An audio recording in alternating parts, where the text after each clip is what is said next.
왜 충정인지 아세요? 충정. 아 깜짝이야. 갑자기 아니 그렇게 우리 웃으면서 하면 안 되는 건데. 아 웃으면서 하면 안 되는 건데. 우리 갑자기. 지금도 충정이 어마어마하시네요. 야. 진짜 이렇게 해요. 어. 무서워요. 하는 애도 무섭고. 구호 자체가 충정이다. 네, 충정인데. 이 충정은 누굴 향한 충정이냐? 전두환을 향한 전두환은 충정인데. 충정인데. 역사 속 인물을 내내 마음대로 씹고 뜯고 맛보고 즐기는 역사대 피셜 그놈 91화 시작합니다. 네, 오늘도 역사 스토리텔러 김재원 선생님, 역사 속 그놈의 심리 분석가 배상훈 교수님, 오창석 작가, 박가영 아나운서 함께합니다. 네. 자, 제가 장난처럼 매주 이제 100회가 몇 회 남았는지 이야기했었는데 이제 네. 진짜 가까이 온 느낌이에요. 갑자기 너무 매주 한 자리 얘기하셔서 숫자가 됐습니다 이제. 지겹습니다. 어? 지겹습니다. 아 지겨워요? 예. 그분은 어떻게 그만 나오시던가요? 네, 뭐 저도 반갑네요. 예. 백과 이오시다니. 제가 차마 말 못하고 있었는데 본인이 먼저 이렇게 말씀하시면 저는 뭐 어찌할 바가 없죠. 아 근데 제가 나온 방송을 안 들어도 이제 제가 안 나온 방송은 불안해서 듣거든요. 네.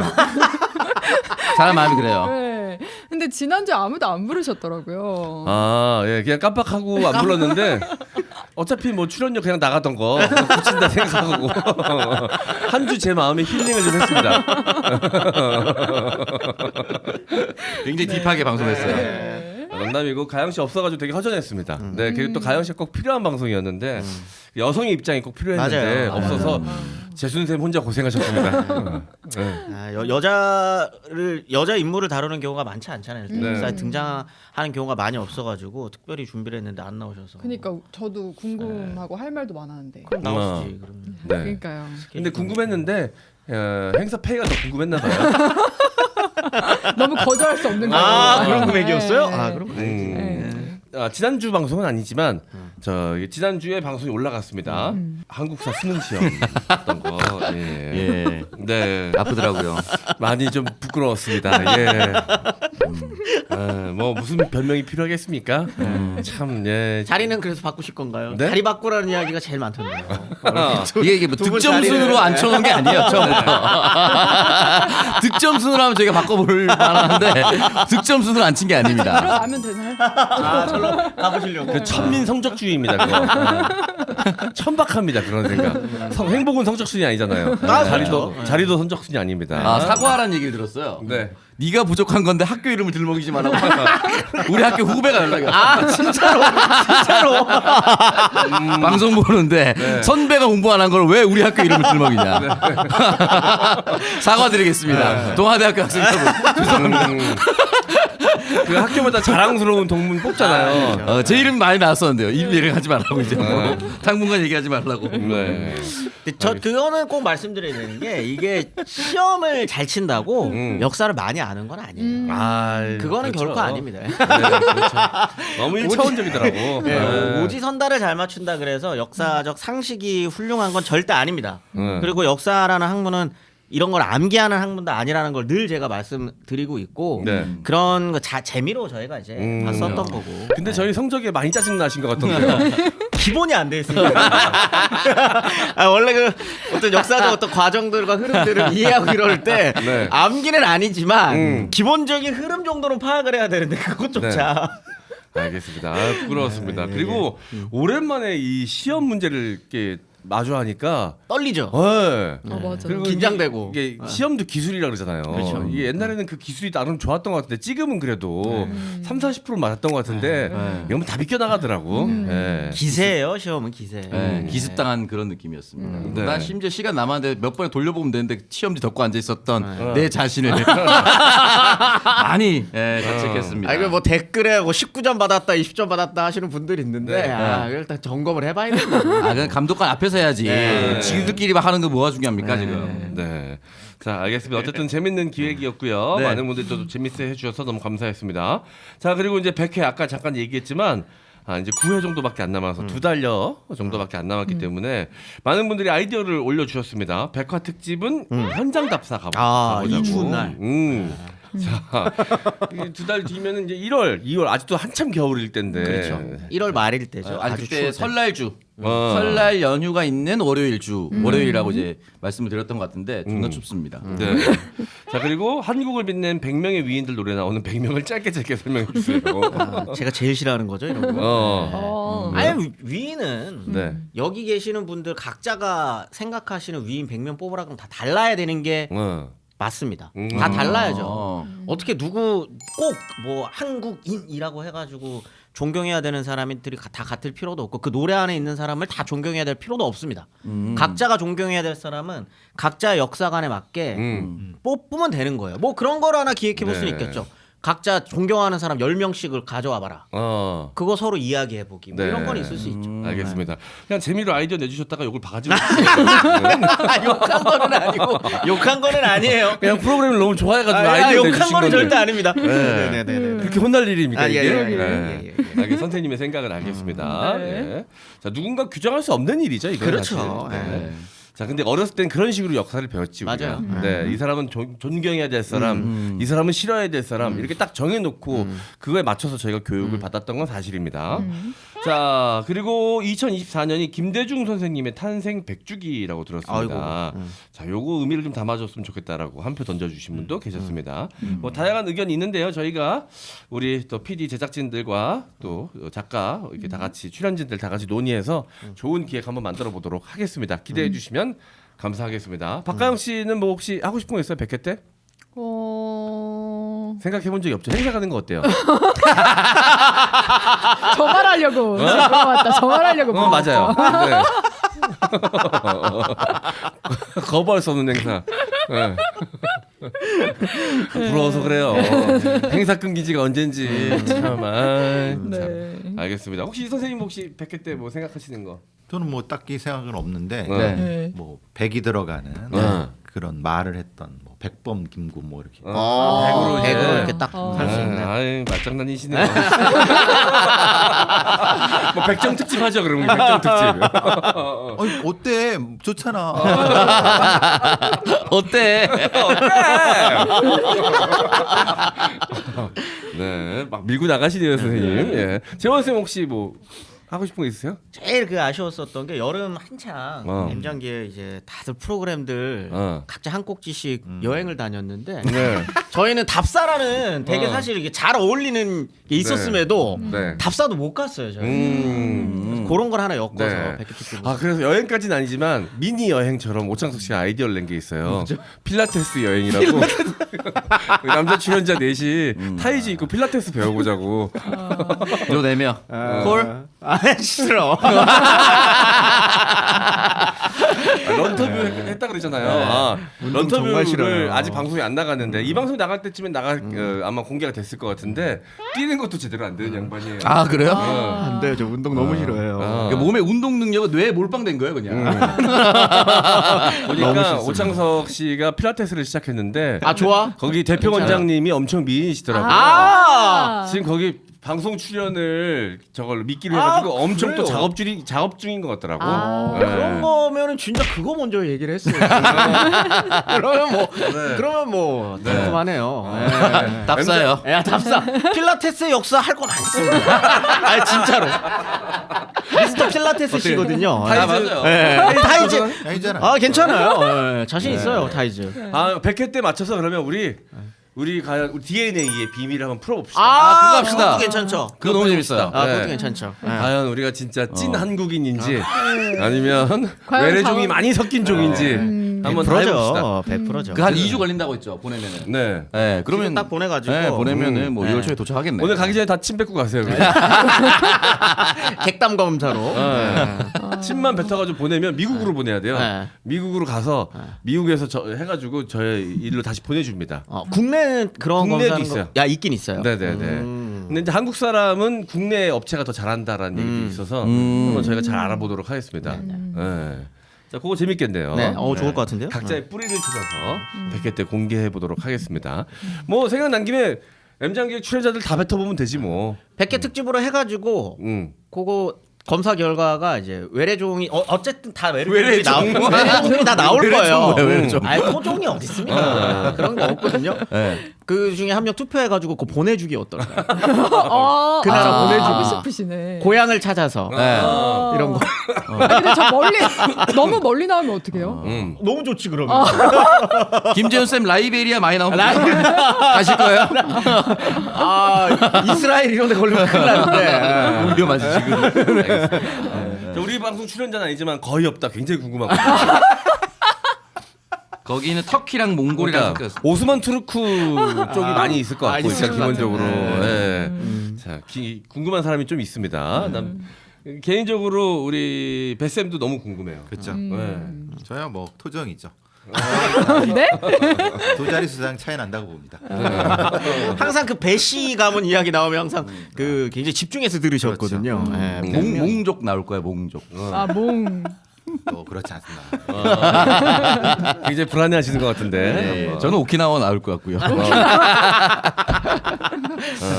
오키나와. 일본 쪽이 많이 섞였을 거예요. 네. 남방 작은 민족. 네. 네. 네. 장원영은 요즘 점점 멕시코 사람 같다 보인다고. 그죠. 칸쿤 나온다고 봅니다.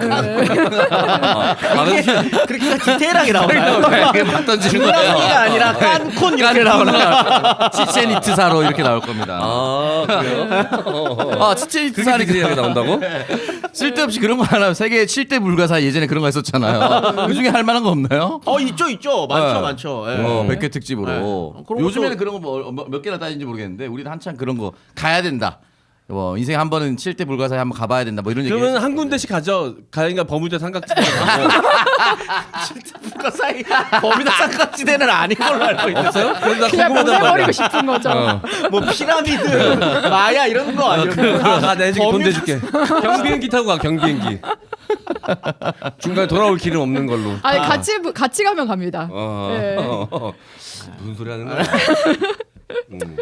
자, 알겠습니다. 자, 기대 많이 해주시고요. 네. 자, 오프닝 토크에서 마무리하고 저희는 오늘의 주제로 넘어갑니다. 주변에 손상된 손발톱으로 고민하시는 분들 생각보다 많습니다. 거뭇거뭇 변색되고 두꺼워진 손발톱, 거칠거칠 약해진 손발톱, 울퉁불퉁 파고드는 문제성 손발톱으로 고생하시는 분들을 위한 제품 소개해드리겠습니다. 8년 연속 미국 판매 1위 신뢰받는 기업 캐라셀에서 국내외 임상시험과 특허받은 성분으로 인증받은 신제품 캐라셀 패치가 나왔습니다. 캐라셀 패치는 사용법이 정말 간편합니다. 문제성 손발톱에 붙이고 8시간 주무시기만 하면 관리 끝인데요. 다른 제품들은 바르고 닦아내도 또 바르고 그러다가 흘리고 묻고 관리하다 귀찮아서 포기하는 분들 많습니다. 캐라셀 패치는 붙이는데 5초만 투자하시고 8시간 동안 집중 케어 받으세요. 지금 더보기 링크에서 구매 후 배송 메시지에 역사 뇌피셜 그놈 입력해 주시면 12월 31일까지 이달 말까지 캐라셀 풋크림 증정해드리겠습니다. 와. 네, 캐라셀 패치입니다. 네. 네. 자, 요게 굉장히 유명한 제품이더라고요. 네. 네. 굉장히 유명하고 그 손발톱 관리 민감하신 분들은 네. 진짜로 이렇게 약처럼 작은 붓 달려 있는 그런 거 막 바르시거나 이렇게 흐르고 불편하고 하시는데 네. 이거는 그냥 데일밴드라 생각하시면 됩니다. 네. 손발톱을 관리하는 붙이는 데일밴드라 거네. 생각하시면 그냥 붙이는 되는데 거예요. 굉장히 편리합니다. 네, 보통 이제 내성 발톱이라 그랬죠. 파고드는 발톱 때문에 고생하시는 분들이 의외로 많더라고. 여자분들이 더 많아요. 맞아요. 붓 때문에. 왜냐면은 피어니까. 요새는 이렇게 손톱 네일 어. 관리하는 사람들 많은데 예전처럼 그 뭐라고 하죠?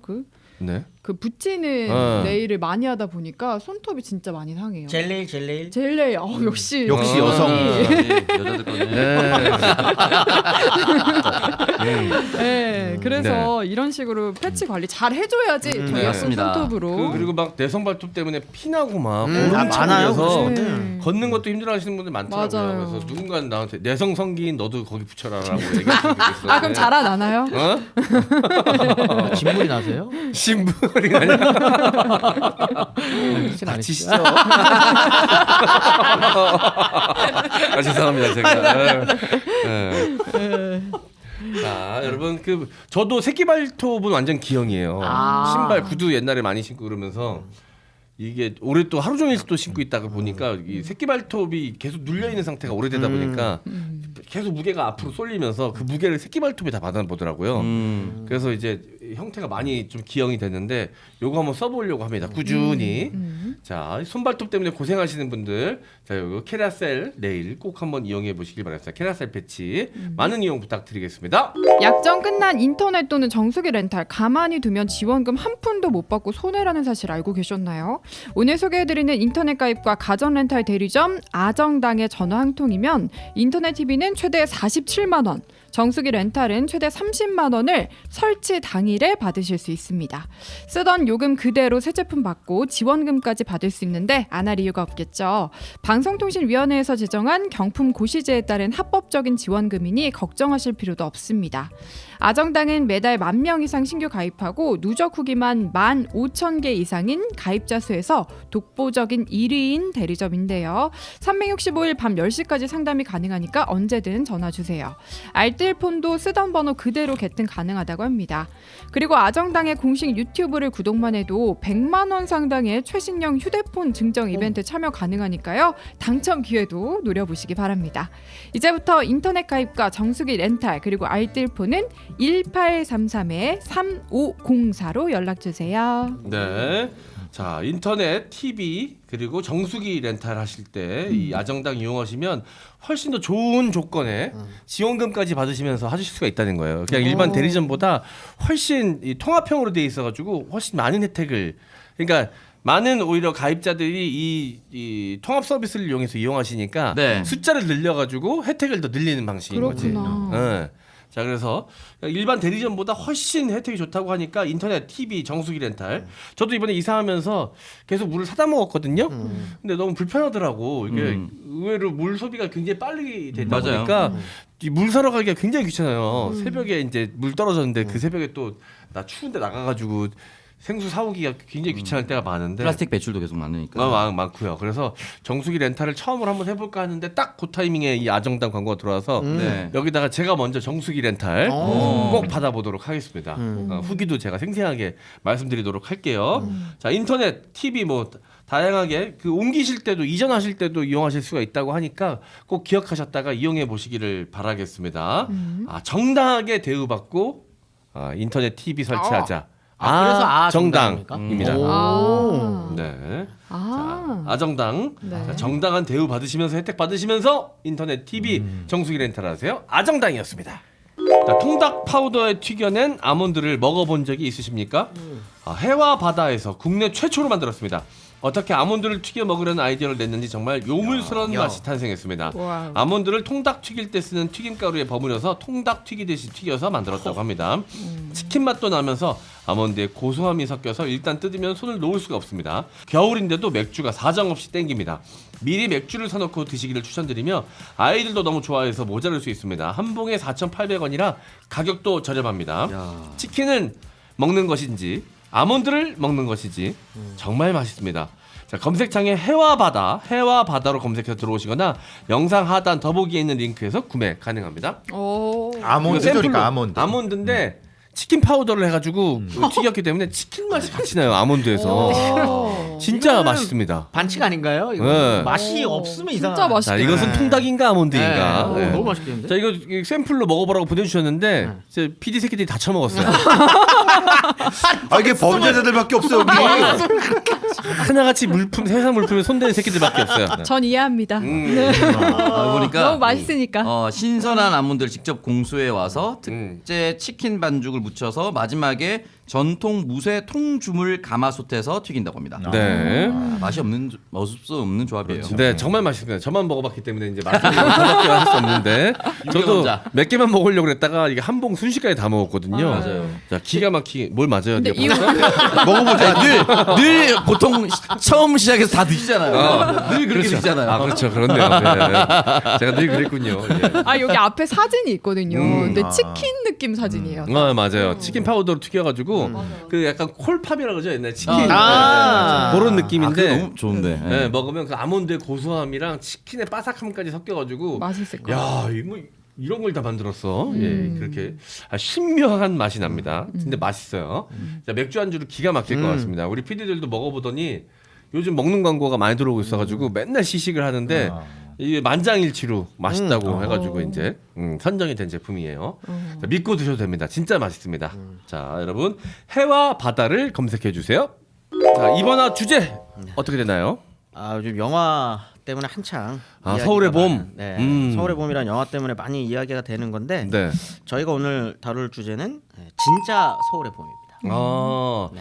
사실 이 영화 속에 나오는 배경은 제목은 서울의 봄이지만 네. 진짜 서울의 봄은 이 뒤시기라고 봐야겠죠? 그 약간? 포가라는 시기죠. 어. 11.6부터 해서 시작 단계지 사실. 5.17 또 그때도 쿠데타가 한번 더 일어나니까 네. 5.17 쿠데타 전까지 네. 광주 민주화운동 이전까지 이 어떤 그 봄철 네. 그 봄철에 있었던 민주화의 어떤 열망들을 이제 총 집합해가지고 부르는 용어가 이제 네. 서울의 봄이라는 용어인데 조금 제가 이 영화 되게 재밌게 봤어요. 일단 네. 저 영화 욕하는 거 절대 아닙니다. 네. 근데 이 영화를 보면서 제목 부분에서 그냥 조금 아쉬운 부분이 네. 조금 있었어요. 네, 아니 얼마나 아쉬우셨으면 성토를 여기저기서 하고 다니셨나 봐요. 기사까지 나왔더라고. 네. 이 영화 다 좋은데 제목이 서울의 봄이 아니었으면 좋겠다. 왜냐면 저는 이 시기가 한 번은 영화로 꼭 다뤄졌으면 하는 생각을 많이 갖고 있었어요. 너무 많이 갖고 있었고 그러면 이 시절 서울의 봄이라는 이 딱 들어오잖아요. 딱 네. 눈에 들어오는 어떻게 보면은 워딩이거든요. 네. 서울의 네. 봄이라고 하는 이 워딩 자체가. 그래서 만약 이걸로 영화가 만들어진다면 저 나름대로 이제 생각했었던 이제 그런 좀 시나리오 같은 것들이 있었던 거죠. 뭐 제가 시나리오 쓰는 사람이나 그런 건 아니지만 그냥 김대중, 김영삼 등장하고 네. 그다음에 학생 운동권 등장하고 재하의 운동권들 막 등장하면서 서로 간의 어떤 나름대로의 어떤 또 민주화를 향한 욕망이었지만 네. 서로 다른 욕망들이 또 충돌하고 그 가운데서 이제 신군부가 저기에서 막 또 뭔가를 하고 있고 그게 또 어떻게 충돌하고 이런 좀 다양한 기회들이 충돌하고 또 경쟁하고 그 안에서 좀 발산되고 이런 게 참 재밌었어요. 그래서 이런 게 꼭 그려졌으면 좋겠다라는 생각을 했었기 때문에. 근데 스케일이 굉장히 크겠네요. 영화로 다 표현하기 쉽지 않을 것 같고 네. 드라마로 나오면 더 너무 좋을 것 재밌겠죠. 같다. 네. 제5공화국이 MBC에 다시 시작한대요. 상영을 그렇습니까? 한다고 합니다. 네. 그러면 이런 이야기들이 조금 같이 등장해주면 너무 좋겠죠. 네. 그래서 그게 조금 아쉬웠다. 영화로 등장했을 때 저는 이 서울의 봄이 개봉합니다라는 얘기 들었을 때 그런 얘기가 나올 거라고 기대를 했었거든요. 네. 근데 이제 군내에서의 좀 권력 투쟁에 좀 집중된 면이 있어서 오늘은 요 이야기를 조금 네. 해보면 좋겠다 싶었습니다. 이 영화 속에서는 아쉽게도 표현이 안 됐지만 진짜 서울의 봄의 의미에 대해서 짚어보는 시간을 가져보도록 하겠습니다. 자, 그럼 어떤 이야기부터 시작하면 좋을까요, 선생님? 11.6 직후 이야기를 먼저 좀 해볼게요. 일단 네. 거기 영화에서도 간단하게 등장하긴 합니다. 이 영화에서 첫 장면에서 간단하게. 언급으로 등장하죠. 네, 간단하게 등장을 하는데 이제 저희가 다 알고 있는 것처럼 김재규 편에서 했었죠. 네. 총을 딱 쏘고 현장 수습 자체는 이제 김계원한테 맡깁니다. 김계원한테 비서실장이죠. 네. 김계원한테 맡기고 이제 정승화랑 같이 차를 타고 가다가 정승화가 제안해서 원래는 이제 남산으로 가야 되는데 6번으로 돌리게 되는 거죠. 그리고 온 다음에 사람들을 모아요. 쭉 사람들을 모으고 국방장관실에 이제 모이기 시작합니다. 뭐 김재규부터 김계원, 정승화, 최규하 국무총리였습니다. 부총리였었던 신현악, 국방장관 노재현 영화에서 찐빠로 김일성 씨. 나오는 네. 구자춘 내무장관이었고요. 외무장관, 법무장관 다 나옵니다. 네. 그렇게 해서 쫙 모이는데 이때까지만 해도 김재규는 나름대로 자신이 있었던 것 같아요. 자기가 여기서 뭔가 이렇게 주도를 하면 네. 될 거다라고 하는데 김계원이 뒤통수를 치죠. 김재규의 네.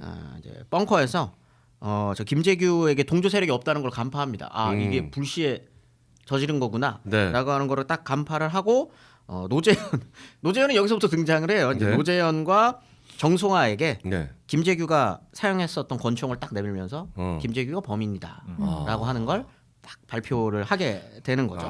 이 김재규에 대한 평가는 뒤로 하고 뒤통수 치는 건 너무 싫습니다. 김기현이요? 김기현은 네. 모든 그 영화나 드라마에서 이런 역할로 나와요. 약간 어벙벙해가지고 남산의 부장들에서도 꿀태 안경 같은 거 쓰고 이렇게 네, 하면서 네. 이게 그 권총입니다. 이러면서 막 이렇게 주는 거죠. 그러니까 그게 어떤 신념 때문이 아니라 그냥 눈치 본 거예요. 눈치 보고 해서 판단해가지고 그렇게 행동한 네. 거잖아요. 네. 그리고 난 다음에 등장하는 사람이 이제 그 영화에서는 김성균 씨? 김성균 씨, 네. 네. 김성균 씨 역할을 했었던 헌병감, 헌병감. 네, 헌병감과 보안사령관에게 안가 이제 끌고 가라, 네. 조사를 해라라고 하는 거를 명령하게 되고요. 그래서 둘이 같이 끌고 갑니다. 이때까지는 이 끌고 가는 요 시기, 이 짧은 찰나의 순간까지만 하더라도 네. 전두환에게 이 실권이 다 넘어갈 거다라고는 생각하지 못했어요. 이것도 어떻게 보면 한 갈림길이죠. 네. 왜냐하면은 헌병 대장이었기 때문에, 헌병감이었기 때문에 네. 이 김진기가 조사해도 돼요. 네. 근데 이제 보안사가 확실히 당연히 정보는 더 많이 갖고 있긴 하죠. 네. 근데 이제 군내에서의 어떻게 보면은 이제 법을 위반한 사람이 된 거니까 네. 이 사람이 해도 되거든요. 어. 근데 요게 넘어가는 게 어떻게 되는 거냐면 새벽 4시가 됐을 때 네. 이때 모든 것들이 거의 다 결정이 난다고 생각하시면 됩니다. 네. 제주도를 제외한 전 지역에 비상계엄령을 선포할 것, 그리고 계엄사령관의 정송화, 합동본부장의 전두환을 임명할 것을 이 시기에 딱 결정을 합니다. 합수본. 합수본부장이죠. 합수본부장에 전두환이 임명될 것을 의결을 해요. 근데 이게 이제 중요한 게 이 영화에서도 계속적으로 등장하는 것 중에 하나가, 영화를 안 보셨죠, 근데? 네. 예. 아직 안 봤습니다. 네네네. 그 여기서 중요하게 등장을 하는 게 바로 제주도가 제외된 비상계엄이 떨어지는 순간입니다. 이게 전에 선생님이 거의 잡스럽다에 나와서 잠깐 설명해 주셨는데 제주도까지 포함해서 전 지역 계엄령과 한 지역을 빼고 내린 계엄령은 확실히 다르다면서요? 보통 제주도 빼고랑 포함해서가 나뉘어요. 근데 네. 꼭 제주도가 아니더라도 네. 지역 한 군데라도 빠지게 되면, 네. 그러니까 전국이 아니라 지역 계엄령이 내려지면 결제 라인이 하나가 추가가 돼요. 계엄사령관과 대통령 사이에. 그게 국방부 장관입니다. 네. 그래서 그 노재현이 계속적으로 중요하게 나오는 거거든요. 그래서 계속 국방장관을 데려오라고 최규하 대통령이 영화 속에서 계속 이야기하는 이유가 그거군요. 네. 네. 근데 거기서는 뭔가 최규하 대통령이 이걸 안전장치인 것처럼 이야기하지만 네. 최규하는 그런 인간 절대 아닙니다. 그럼 제가- 어떻게 왜 그럼 절차적 그 아니요. 정당성 때문이었나요? 책임을 미룬 거죠. 내가 책임지기 싫은 거예요. 전결. 네, 정결 처리를 하든 뭘 하든 네. 최규하는 그런 인간입니다. 처음부터 끝까지. 근데 마지막에 결제 날짜와 시간을 적음으로 해서 나중에 전두환 재판에서 중요하게 사용됐다. 이 이야기 갖고선 최규하가 그래도 마지막에 뭐라도 하려고 했다라고 해석하시는 분들도 계시거든요. 사후제가에 대한 얘기. 그딴 거 아니에요. 예, 뭐 이 시기에 그것도 책임이죠. 내가 이거를 결제한 거는 이걸 그냥 내가 사후에 한 거고 다 니네들이 한 거야라고 하는 거지. 이게 뭔가 누군가에게 이 사람한테 책임을 물리고 그러는 사람 절대 아닙니다. 역사적 사명으로 한 건 아니었다. 그런 사람 아닙니다. 왜냐면 이제 영화에서는 산악구도를 뚜렷하게 하기 위해서 한쪽 세력이 뚜렷하게 악이어야 되잖아요. 네. 그리고 국방부 장관 등신 도망 다니는데 최규하까지 하기 좀 애매했나 봐. 그래서 여기는 최규하의 강단 있는 모습처럼 보였거든요. 아니요. 사인하고 나가는 걸 딱 잡으면서 다시 끌고 와서 사후제갑니다 하고 날짜 시간을 네. 썼는데 그게 아니고 본인- 내가 빠져나가기 위한. 그럼요. 본인이 책임감 있는 사람이었다. 네. 그렇게 하면 자기가 대통령 권한대행이 되는 거예요. 네. 그리고 어차피 유신 헌법으로 해서 자기가 대통령이 될 수 있습니다. 그리고 그렇게 됐고요. 네. 그렇게 되면은 당연히 제주도까지 전 지역을 애초에 한 다음에 정성화와 자기가 뭔가 의지가 있었다면 네. 둘이 뭔가 그렇게 했어야죠. 그러니까 그런 모습은 안 제주도를 보여요. 빼고 전국 계엄령이 아니게 내린 이유가 약간 그런 거 최규하가 아닙니다. 이게 강단이 좀 부족했다 이렇게 보시는군요. 그 이후에도 최규하의 성격은 계속 그래요. 근데 아마 박정희가 그러니까 거기에 앉혀놨겠지. 그렇죠. 예, 뭔가 강단이 있거나 하면 얘가 날 치고 올 수도 있다라고. 박정희도 그런 인간 아닌 거 다들 알고 있지 않겠습니까? 예, 그러니까 이제 그런 애들 어중이떠중이 앉혀놓겠지. 그런 강단 있는 사람 앉힐 거였으면 아마 김종필을 계속 시켰겠죠. 네. 아니면 그 다음 후계자로서 이제 네. 국무총리가 계속적으로 뭔가를 할 수 있는 그런 사람이 아니니까. 그 김동완 배우님보다 역시 네. 그 아작에 했었던 김성겸 배우가 했어야 된다. 최규하네. 너무 이 영화 속에서 너무 좀 심지궂은 사람처럼 보여. 심지구 사람처럼 나왔어 지금. 절대 그렇지 않습니다. 아작의 아저씨가 했었어야 돼요. 왜 나한테 자꾸 찾아와요? 찾아와야지. 이렇게 하시거든 연기 맨날. 아작의 아저씨, 아작의 아저씨 짱이에요 진짜. 사실 그런 인물도 아니에요. 약간 이렇게 뭐 이런 인물도 아니고 말이 없어요. 말을 잘 안 해요. 그리고 죽을 때까지 말이 없었잖아요. 말도 잘 안 하고 책임지는 무엇인가가 되면은 그건 뭐 이거 이렇게 해보는 건 어떠세요? 그냥 이렇게 하고 던지는 사람이지 그런 인물은 절대 아니에요. 이제 약간 노잼이구나. 외교관이죠. 네네네네. 뭐라고 노잼이라고요? 네. 반기문 같다고 할까요? 약간. 그렇죠. 저 이거 빠지겠습니다. 왜요? 반기문 아직도 인기가 좋나요? 아니요, 그냥. 네, 인기 좋으면 철회하시게요? 예.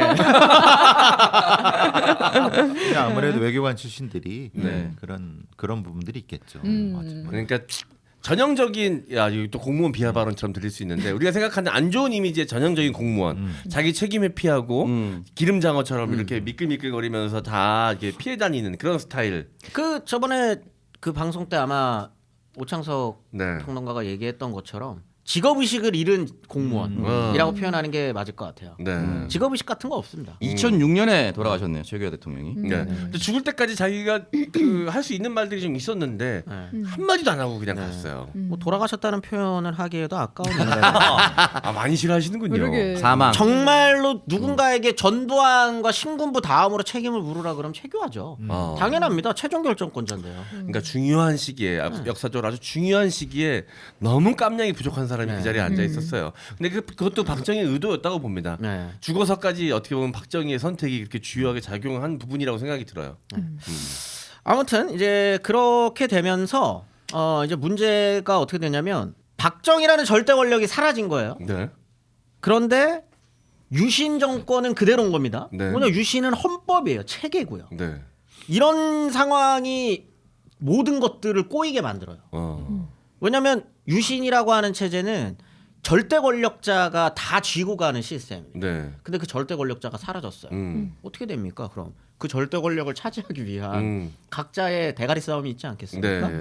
그 결과가 사실은 12.12라는 거죠. 그 결과가. 네. 그렇게 해서 12.12 쿠데타라고 하는 그 중간 단계로 이제 나아가는 시점이 되는 거고요. 근데 그것과는 상관없이 네.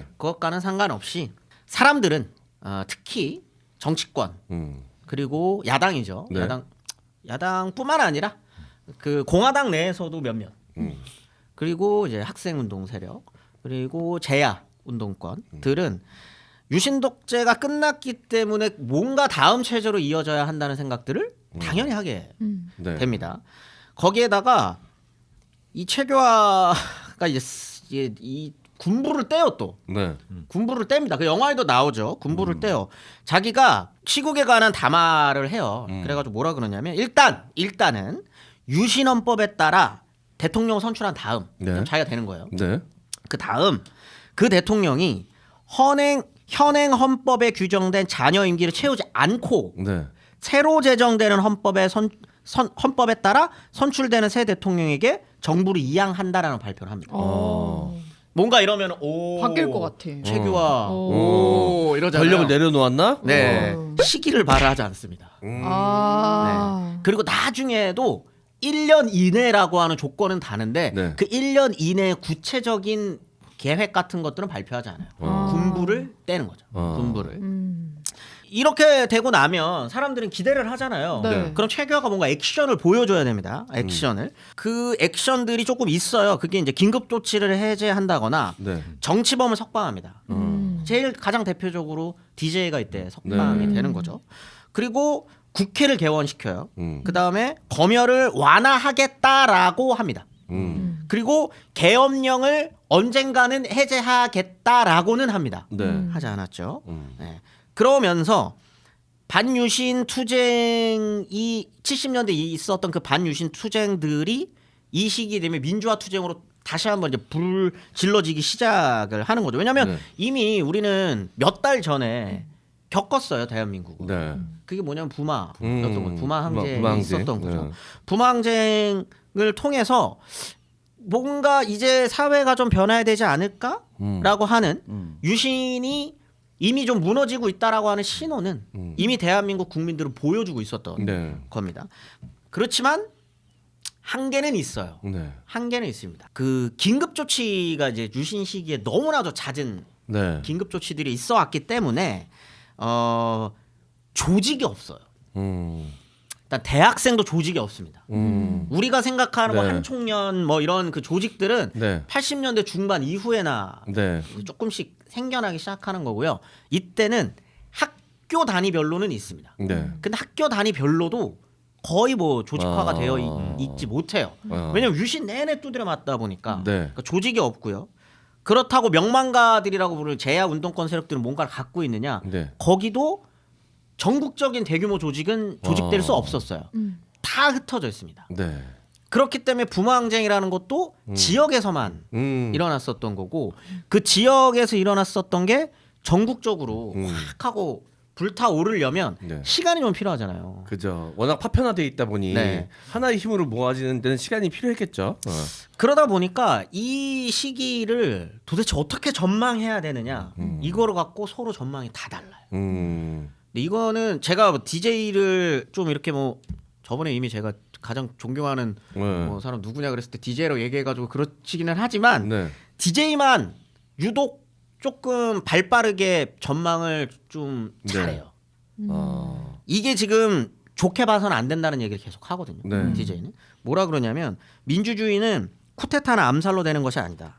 국민의 힘으로 이루어야 진정한 민주주의인데 민중의 힘으로 민주주의를 쟁취하려는 순간이 다가왔는데 민중이 독재를 응징하지 않고 독재자가 부하에게 살해당한 것은 우리 민주주의에 이롭지 않을 것이다라고 판단을 합니다. 아 역시. 그러니까 이게 사실은 이 회고는 나중에 했었던 회고이기 때문에 이거 결과 다 알고 하는 거 아니야라고 네. 할 수도 있는데 이 시기에 했었던 언급들로만 비춰봐도 DJ는 정세 판단이 꽤 빨라요. 이거는 지금 우리에게 호기가 아니라는 생각을 계속 해요. 네. 근데 YS는 그렇지 않습니다. YS는 일단 그렇지 않아요. 잘 뒤졌다 이렇게 안 했습니까? 네. 그리고 좀 빠르게 네. 움직여요. 빠르게 움직이기 시작을 해요. 그건 이제 뒤에 가서 이제 말씀을 좀 드리겠습니다. 네. 사실 뭐 YS만 그런 것도 아니에요. 왜냐하면 이 낙관론이라고 부르거든요. 네. 이 전국을 통칭하는 표현이 일단 서울의 봄이지만 네. 당시에는 이 전국을 통칭하는 표현을 안개전국이라고 보통 표현합니다. 알 수 없어요. 도대체 수 없다. 무슨 상황인지 몰라요. 12.12 쿠데타가 났잖아요. 네. 근데 영화 지금 이번에 나오는 영화에서처럼 쿠데타가 났잖아요. 심지어 서울 시내에서 총격전이 벌어지는데 왜 총격전이 일어나는지 아무도 모르고 국민들은 뭐 정보가 워낙 제한돼 있으니 몰랐을 것 같아요. 국민들도 모르고요. YS DJ도 몰라요. 그 총격전이 뭘 의미하는지 모릅니다. 완전히 정보가 통제돼 있는 상태. 네. 도대체 그게 뭐요라고 하면 막 그 YS DJ랑 YS가 이 DJ 같은 경우에는 네. 이때 신현악 총리랑 네. 서로 만나가지고 아 우리 빨리 어떻게 처리할게요. 그럼 DJ가 그렇습니까? 네. 그럼 어떻게든 뭔가 좀 해봅시다라고 하고 있고 YS 같은 경우에는 신년 연설 준비하고 있었어요. 몰라요. 무슨 상황인지 모릅니다. 그러니까 굉장히 낙관을 해요. 지금 이게 혹이고 낙관을 해야 되니까 뭔가 앞으로 나아가야 된다라고 네. 이야기를 하게 되고요. DJ도 이때가 이거 혹이만은 아닌데라고 하지만 그렇다고 가만히 있을 수 없잖아요. 그치. 상황이 이렇게 급변하고 있는데 그러니까 이 다음 단계를 향해서 나아가려고 합니다. 당연히. 그런 상황이 계속적으로 좀 복합적으로 벌어지고 있게 되는 거죠. 네. 근데 너무 갑작스럽게 이제 그 박정희가 사망을 했기 때문에 이게 사실 안개전국이라고 표현한 것도 충분히 이해가 되는 게 어떻게 이 행동을 해야 되는 것인가 다들 우왕좌왕했을 것 같긴 해요. 네. 어. 뭐 어떻게 해야 될지 몰라요. 네.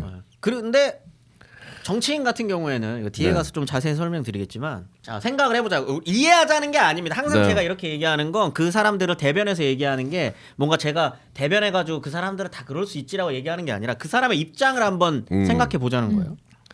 자 신민당 1979년 네. 신민당 총재로 네. YS가 뽑혔어요. 네. YS 입장이 돼보자고요. 네. 그래서 대여 투쟁을 음. 지속적으로 해왔고 유신이 무너지는데 부망쟁이 역할을 했다라는 거 사람 다 알고 있고 네. 그 과정에서 YH 무역 사건이나 이런 것들을 통해서 어쨌든 다시 한번 네. 정계의 일약 스타로 발돋움을 한 상태입니다. 네. 욕심 내려놓을 수 있을 것 같아요? 안 되죠. 안 됩니다. 다음 대통령은 나? 라는 네. 생각이 안 들 수 없지. 자 DJ 그럼 가봅시다. 네. 연금 상태죠. 네, 연금을 당했어요. 가장 유신에서 가장 고초를 겪은 사람이 누구냐? 김대중이지. 김대중입니다. DJ 입장에서 근데 이제 딱 풀렸어요. YS가 그렇게 스타가 됐다는 거 알겠어요. 근데 자 7년 대선에 네. 누가 대선 후보였습니까? 본인이었어요. 그리고 김대중이었으니까. 가장 고초를 많이 겪은 사람 자기였습니다. 네. 그리고 그 고초를 겪는 과정에서 제야의 민주화운동 세력과 끈끈하게 선이 닿아 있는 사람 DJ입니다. 김대중. 욕심 안 날 것 같으세요? 나죠. 납니다. 이런 상황들. 자 거기에서 김종필로 가보자고요. 김종필 당연히 유신의 잔재고 그렇죠. 근데 본인은 신군부와는 달라. 그리고 자 여러분 이 시기에 유신을 7, 8년을 겪은 국민들 입장에서 총 맞아 죽은 박정희에 대한 그리움을 갖고 있는 국민들 50%예요. 있어요. 그런 사람들도 있었습니다. 김종필은 양쪽을 다 취할 수 있는 네. 기회지. 그 사람들을 끌어안고 뭔가 신군부와는 다른 유신과는 다른 진짜 보수 이런 걸 얘기할 수 있는 사람 김종필 욕심 나거든요. 네. 싸울 수밖에 없습니다. 각자의 입장들을 이 양계 전국 속에서 네. 어떻게 할 것인가를 놓고 당연히 서로 네. 뭔가 있게 되는 거죠. 세력 싸움이 벌어지지. 그런데 본질적으로 이들은 전체적인 정보를 못 가지고 네. 있는. 그러니까 욕망은 있고 네. 정통성은 있는데 어떤 꽉 짜여진 조직력은 없는. 조직력은 없는. 그러니까 어스무레한 뭐가 있는. 그러니까 김종필도 자기를 유신 본당이라고 얘기도 하고 그러지만은 핵심적으로 그 권력의 깊이는 없었던 상태. 그게 이제 이 양계 전국의 핵심적인 부분. 네. 공화당에서는 자기네들끼리 치고받고 난리예요 그러니까 지금. 정풍운동이라 그래가지고 자기네들끼리 안에서 누가 유신의 본류였느냐를 가지고 싸우고 난립니다. 네, 지들끼리 왜냐하면 지금 공화당 당권을 잡으면 네. 욕심 나거든. 공화당 당권 잡으면 50% 갖고 가는 거예요. 네. 집권당. 명분과 정통성을 가져가기 네. 위해서 막 내부 분열이 일어났군요. 네. 거기에서 진짜 그러면 이 상황 네. 정치권만 일단 보자고요. 네. 그럼 이 상황에서 교통 정리를 할 수 있는 사람이 누구겠습니까? 누굴까요? 최규하예요. 최규하. 네, 최규하입니다. 이 인간이 뭘 하고 자빠졌냐면 일단 유신헌법에 따라서 대통령이 됐어요. 네. 12월 6일입니다. 근데 민주화의 이행에 대한 군불은 떼는데요. 추진 계획을 밝히지는 않습니다. 디테일한 계획은 밝히지 않고요. 네. 긴급 조치는 해제했지만 계엄령은 그대로입니다. 그리고 유신헌법에 대한 개헌 절차에 대한 이야기도 나오지 않아요. 그리고 이걸 어떻게 바꿀 거냐에서 이게 굉장히 중요합니다. 갑자기 개헌이 된다면 대통령 직선제가 아니라 의원 집정부제가 될 거라고 발표합니다. 이렇게 되면은 이 안개 정국은 더욱더 안개 정국으로 갈 수밖에 없어요. 의원 집정부제 말하자면 자기는 계속 대통령으로 있고 대통령이고 실제 총리. 예, 총리가 있지만 권력을 나눠 갖는다. 그러니까 나는 어느 정도까지 내려놓지만 가지고 있을 것이다라고 하는 애매한 그런 얘기. 본인의 안위를 위해서 그렇게 얘기하실 수도 있고 조금 그 우리나라가 해방 이후에 대통령제 잠깐 장면 내각 허정 과도 내각 이렇게 있었다가 다시 대통령으로 돌아오는데 자신의 신분은 좀 보장이 되면서 내가 정치 최일선에 나가서 책임을 별로 지지 않는 걸로 갔죠. 독일이 이원 집정부제거든요. 우리가 알고 있는 총리가 있으나 또 다른 대통령이 있잖아요. 네. 저 들을수록 최규하 너무 바람입니다 진짜. 이게 오늘 불의 약간 물탄 최규하 안경 같은 거 쓰고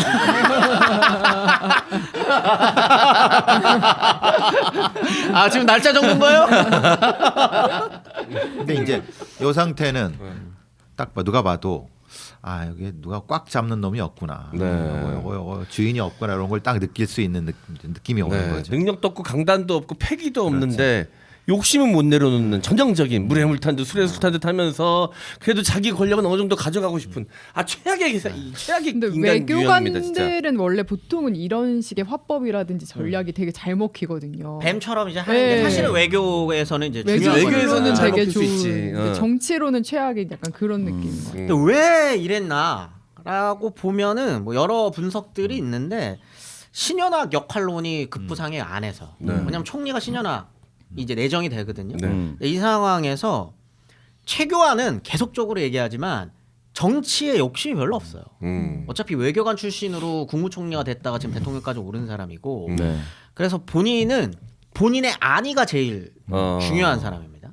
그러면 여기서 급격한 세력 교체가 되면 유신의 본류였었던 본인도 위험할 거다라는 생각을 해요. 그러면 뭔가 변화는 이때 네. 자기 안위는 챙기고자 챙겨야 되는 거거든요. 네. 그러면 내가 욕심은 내지 않고 이 체제를 바뀌는 척하면서 그대로 유지할 수 있는 방법이 중요한 거죠. 아. 그럴 때 국무총리인 신현학이 네.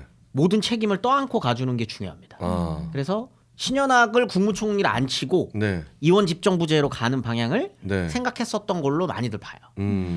그걸 위해서 이제 이게 그러면 그냥 군불만 뗀 거냐? 아닙니다. 네. 이 이원 집정부제를 하기 위해서 방금 말한 독일이나 이런 이원 집정부제를 하고 있는 나라들의 조사단을 파견해요. 그러면 어떻게 되냐? 아까 대통령의 욕심을 냈었던 삼김을 비롯한 네. 많은 정치인들 입장에서 뭐야? 그럼 나는 국무총리를 노려야 되는 거야? 아니면은 지금 이원 집정부제로 가는 이 개헌을 막아야 되는 거야? 개헌을 막으면 유신이 그대로 가는 거야? 이게 스탠스가 꼬였네. 꼬이는 거예요, 스텝이. 이런 상황을 만든 최종 결재권자는 최규하입니다. 그거를 아셔야 돼요. 이런 상황이 계속적으로 유지되는 상황 속에서 그러니까 이제 김대중, 김영삼 두 이제 양당 세력은 어쩔 수 없어요. 낙관을 해야만 합니다. 낙관을 해야만 하는 상황. 그때 DJ가 1980년 신념 좌담회에서 이렇게 이야기를 합니다. 지금 상황은 12.6 사태 직후와 많이 달라져 있다. 개헌, 복권, 계엄령 해제 등 모든 것이 불투명해 이른바 감을 잡기 어렵다. 따라서 신민당은 당내 문제에 힘을 쏟는데 그러지 말고 밖으로 힘을 쓸 때다. 즉 복권과 민주헌법 등이 해결된 뒤 당내 문제에 집착해야 된다. 그러니까 뭔가 밖에서 먼저 힘을 합치자는 이야기죠. 네. 신민당의 대통령 후보는 표 대결을 해서는 절대 안 되고 그때까지 합의에 의해 이루어져야 한다. 그러니까 더 크게 정치를 해야 된다는 네. 겁니다. 벌써 6, 7월 전당대회 운운은 금물이다. 신민당의 복권 투쟁을 국민이 납득할 만큼 하고 그래도 안 된다면 나부터 YS를 밀겠다. 내가 물귀신처럼 잡고 들어갈 생각은 없다라고 하면서 향후 전국을 지금 계속적으로 우려하면서 힘을 하나로 모아가지고 밖에 사람들과 함께 뭔가 큰 투쟁을 해야 된다라고 이제 제시를 한 거죠. 네. 이런 거를 보면 빨라요. DJ는 확실히 뭔가 빠르지. 네, 전국을 보는 흐름을 읽는 게 다릅니다. 그럼에도 김대중의 우려대로 점점 더 스텝은 꼬여가죠. 네. 이 이후에는 사실 DJ가 이런 이야기를 했지만 결국은 DJ와 김영삼은 갈라섭니다. 갈라서게 되고 신민당 밖에 있게 되거든요. 네. 근데 그 판단에 대해서는 뭐 다양한 이야기들을 네네네. 할 수 있겠죠. 아무튼 지금부터 이제 할 얘기가 이제 좀 중요한 이야기인데 봄이 왔어요 이제. 진짜 봄이 왔습니다. 네. 계절봄. 네. 3월이죠. 그게 바로 개강입니다. 이제 학생운동 세력들이 움직일 때가 이제 된 거죠. 네. 학생운동 세력들이 움직이는데 아까 말씀드렸었던 것처럼 학생운동권은 우리가 알고 있는 것처럼 조직화되지 않았다. 조직화되지 않았습니다. 네. 그런 상황에서 소수의 학내 운동권 세력들이 목소리를 내기 시작을 해요. 근데 그게 뭐냐면 학원 민주화를 먼저 이야기합니다. 지금 학교 내 문제가 너무 더러운 게 일단 많아요. 네. 어영 교수, 네. 어영 총장 이런 문제들. 네. 그다음에 학교 내 자체 민주화가 되어 있지 않으니까 이것부터 끊어내야 된다. 이 얘기를 막 하기 시작합니다. 그 중에 가장 중요한 게 뭐냐면 병영 집체 훈련이었습니다. 병영 집체 훈련이라는 게 뭐냐면 이게 유신 때부터 대학교 1학년들한테 군대 체험을 먼저 보내요. 저희가 마지막이었습니다. 아, 제가 마지막이었습니다. 갔다 오셨어요? 다녀오셨어요. 네. 한 달인가요? 한 달 다녀오셨나요? 그거 갔다 오면은 네. 45일을 까줘요. 대체를 해주는구나. 네. 문무대가 45일 그래서 그 석 달을 까주는 거기 때문에 네. 아주 근데 저희가 마지막에 지랄을 해갖고 없어졌어요. 87학번들이. 원래는 이제 열흘 가는 건데 열흘. 네, 열흘 가는 열흘 가면 45일을 빼주니까 이제 가게 되는 거잖아요. 근데 이게 뭐냐면 봄 학기 딱 시작되면은 다 같이 모여가지고 시국에 대해서 논의하고 의식화 작업이 시작되죠. 네. 그죠. 의식화 작업을 시작을 하는 안 좋은 말로 의식화 작업이고 네. 민주주의를 그렇죠. 위한 그렇죠. 네. 어떤 그런 학내에서의 어떤 그런 교육들이 이제 시작이 되는. 근데 그 의식화의 단계는 저 대학교 때까지도 있었어요. 그럼 저희 들어가면은 때까지도 있었죠. 처음부터 거대 담론 이야기하면 못 받아들여요. 그러니까 일단 학원 민주화 이야기를 네. 먼저 계속 가르칩니다. 그게 뭐 이게 신기하다. 등록금 문제라든가 그렇죠. 학원 내 복지 이런 것들부터 이제 문제 의식을 갖는 훈련을 시키는 거야. 그래서 이거 문제가 있네. 그럼 그 문제 의식 학원 내 문제가 있지. 이게 어디서부터 시작됐을까? 이 정치가 요때부터. 잘못됐다. 사회가 잘못됐다. 이렇게 의식화의 단계가 있거든요. 학생회장 출신 아닙니까? 아니요. 출마했다 떨어졌어요. 넌 떨어지는 게 그 역사가 깊었구나. 제가요 어. 초등학교 회장 선거 나가서 떨어졌어요.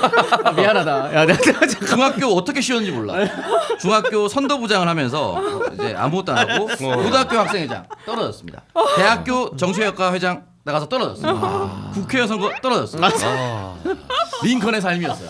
이제 한 번만 더 나가면 돼. 대선만 나가면 한 번만 더 대선만 나가면 한 번만 더 나가는데 내가 나가는 정당이 많을 거예요. 내가 나가는 순간.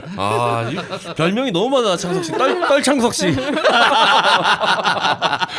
많이 떨어졌네. 네. 그 실제 신장도 평균 신장보다 많이 떨어지잖아요. 그때 떨어질 때마다 신장이 깎인 거예요. 지금 신의 저주로. 우리 떨창석 씨. 역사가 깊네. 아니 곧 대학교 때는 나갔었던 이유가 누가 찔렀어. 이게 약간 반대 세력이. 미안하다. 괜한 얘기를 했다. 아니 너무 네. 재밌는 얘기인데 10년 동안 그 약간 대물림처럼 한과 정치외교학과 안에서 한 동아리가 이제 개파 물림하듯이 대물림하듯이 그럼 안 되지. 10년 동안 찬반 투표를 한 거예요. 그래서 개파가 없는 비개파 세력들이 다 몰려와서 형이 나가라. 우리가 다 밀면 이길 수 있다. 붙었어. 그래서 3표 차로 떨어졌습니다. 그때 석패. 정치외과 교수님이 난리 났어 서로. 담당 재투표 교수님. 재투표. 아니 그 재투표가 아니라 10년 만에 경선이 붙으니까 뭐 공약도 갑자기 나오기 시작하고 야 정치외과에서 독재만 있다가 드디어 경선을 하기 시작한다고 하면서 투표율이 한 99%였죠. 그때. 오. 재학생들 대부분 투표했습니다. 근데 세표 차면 재투표 뭔가 좀 재검표 이런 거 그러지 않나? 뭐 아니 뭐 더 정확하게 나와 있는데 뭘 지금 여러분 수개표 뭐 다시 해본다고 해서 표 차이 더 늘어나면 늘어났지. 우리나라 뒤집힌 적 한 번도 없어요. 실제로 무슨 군수 한 표 차로 지고 그랬잖아. 다시 해도 똑같습니다. 네. 저는 제가 이제 동아리 연합회 회장 이제 오. 나갔었죠. 네. 당선되셨나요? 그래 당선했죠. 오, 2002년도에. 근데 이제 저희 학교가 다 NL이 잡고 있었어요. 한쪽령 계열. 문제가 많거든요. 그 문제 가까이 있는 사람이 알아. 예. 그 문제 의식을 그때는 없었어요. 저는 그냥 뭐 어떡하다 친한 형들이 PD 계열이었는데 야 우리가 동아리 연합회 하나는 지켜내야 된다. 아하. 이 PD가 이 문화 계열은 우리가 잡아야 된다. 한총련 쟤들이 문화에 대해서 뭘 하냐. 이 동아리 연합회는 우리가 가져가야 된다. 그래서 이제 후보로 내세운 게 나였어. 아무것도 모르는 나를. 근데 그래서 준비를 많이 시켰어요. 나를. 야, 여기만큼 우리가 사수해야 된다. 나갔는데 거기서 후보를 안 냈어. 나 혼자 짬밥 투표했어. 둘이 딱 봐서 뭐야? 버린 곳이야. 버린 곳이야. 단독 후보. 여기 와, 야, 여기 우리가 이겨야 돼. 야, 여기 가져가야 된다. 여기만 지킵시다. 동지만 동아리연합회는 우리가 가져가야 됩니다. 그러면 축제는 동아리연합회에서 주관하기 때문에 이게 큰 흐름을 우리가 그래도 지고 가는 겁니다. 그래서 밤마다 회의하고 막 딱 했는데 후보가 없어. 이 관운이야. 될 사람은 되는 거야. 관운이네. 관운이야 찬반. 그래서 준비를 열심히 했는데 찬반 투표로 가가지고 90% 찬성으로 당선이 됐어.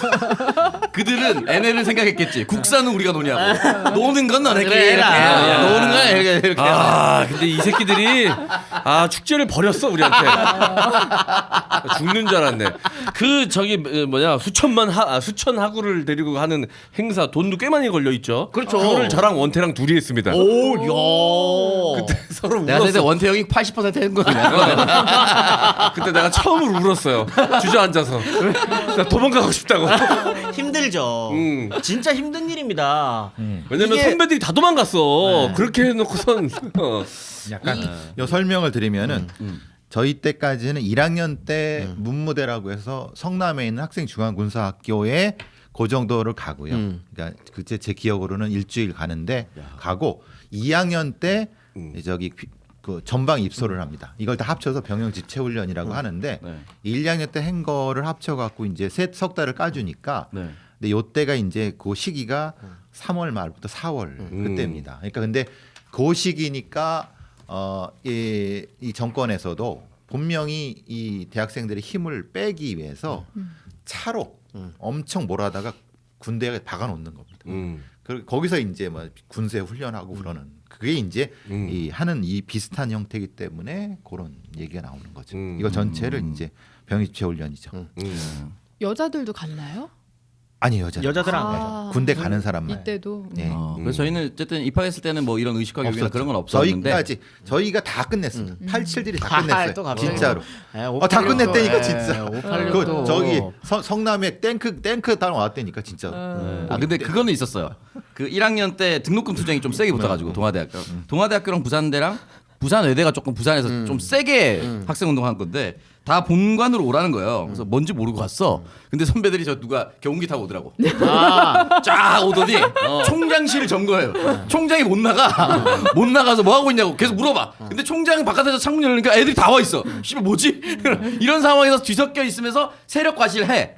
그리고 등록금이 동결됐습니다. 아, 총장 압박하는 게 최고예요. 네, 학생운동에서는 총장실 점거하는 게 최고입니다. 총장이 그 안으로 못 들어오게 총장실에 학생회장이 앉아 있는 게 최고거든요. 근데 진정성이 너무 의심됐던 게 총장실 점거를 매번 하거든요. 그러면 이렇게 등록금을 동결시킨다든가 인하시킨다든가 그런 큰 목적 이 아래 모였잖아. 근데 총장실에서 좋은 물건 빼오는데 다들 관심이 많아. 그런 식으로 비하를 하면 총장 지금 학생운동 이야기 해야 되는데 그때는 그런 총장실 쇼파를 누가 가져가느냐. 심각하게. 여러분 그런 거 아닙니다. 소파 가져가나요? 절대 그런 거 아니에요. 아니 갖고 오면 또 형이 낸 등록금으로 살 텐데 똑같은 거 아닙니까 이거? 그럼 결국 형이 등록금으로 총장 새 쇼파 사주는 거잖아. 그랬다. 예. 악순 아닙니다. 그런 거 아니에요. 지금 말하고자 아니지. 하는 학생운동은 예, 아니겠죠. 그런 게 당연히. 아닙니다. 당연하죠. 네. 예. 근데 이제 이 병영집체 훈련이 4월부터 터져요. 제일 처음에 이슈가 터지게 되는 게 성균관대에서 4월 9일 날 요거 거부 사건이 터집니다. 그러다 보니까 5월 무렵대에서부터는 서울대에서 만여 명이 모입니다. 와. 근데 이제 문제가 문제라고 하기엔 좀 그렇고 아무튼 이러고 난 다음에 일주일 정도 있다가 고대 총학생실에서 총학생 회장단 회의를 시작합니다. 근데 이제 문제는 뭐냐? 이게 지금 대학 내 문제로만 논의가 네. 좁혀지는 게 맞냐? 이걸로 이제 좀 회의가 좀 격론이 벌어져요. 네. 일단 이 문제가 우리한테 중요하다. 어쨌든 대학생들 입장에서는 이 문제부터 먼저 해결해야 되는 게 맞는 거 아니냐. 자, 어용 교수 퇴진시켜야 되고 재단 비리 척결하고 뭐 이 학내 언론 먼저 자유화하고 그다음에 이 지금 제일 우리에게 중요한 문제 이 병영 집체 훈련 이거 해야 되지 않냐라고 하는 쪽이 있던 반면에 네. 지금은 그 문제보다 더욱 중요한 게 이 전체 이 거국적인 네. 이 전체 어떤 민주화에 대한 어떤 이런 열기를 대학생들이 한번 주도해야 되지 않느냐. 이게 좀 중요한 건데요. 이 시기까지만 하더라도 대학생들은요 사회의 초엘리트입니다. 10%가 채 안 돼요. 네. 와. 그리고 대학생이라고 하는 사람들이 갖고 있었던 마인드도 달라요. 지금과. 내가 한국 사회에서 대학생이면 한국을 이끌어가는 리더가 될 거다라는 생각들을 다들 갖고 있습니다. 네. 그런 상황에서 우리가 어용 그 학내 문제 이런 이야기들을 집중해서 해야 될 땐가? 지금 이 중차대한 네. 시국에 아니다. 좀 더 큰 이야기를 하자라고 하는 걸로 결국은 대의가 모아지고요. 그러면서 전체적인 민주주의에 대한 목소리로 투쟁구호를 변화시켜 나갑니다. 멋있다. 네. 요때 참고로 요때는 학도국단입니다. 그래서 학생회가 아니라 이름이 학도국단이었죠. 이었죠. 근데 이 표현을 이렇게 하시는 거예요. 이 당시는 학도호국단이 학도국단. 불렸는데 이게 대단히 역사계에서도 재밌는 분석 주제인데요. 네.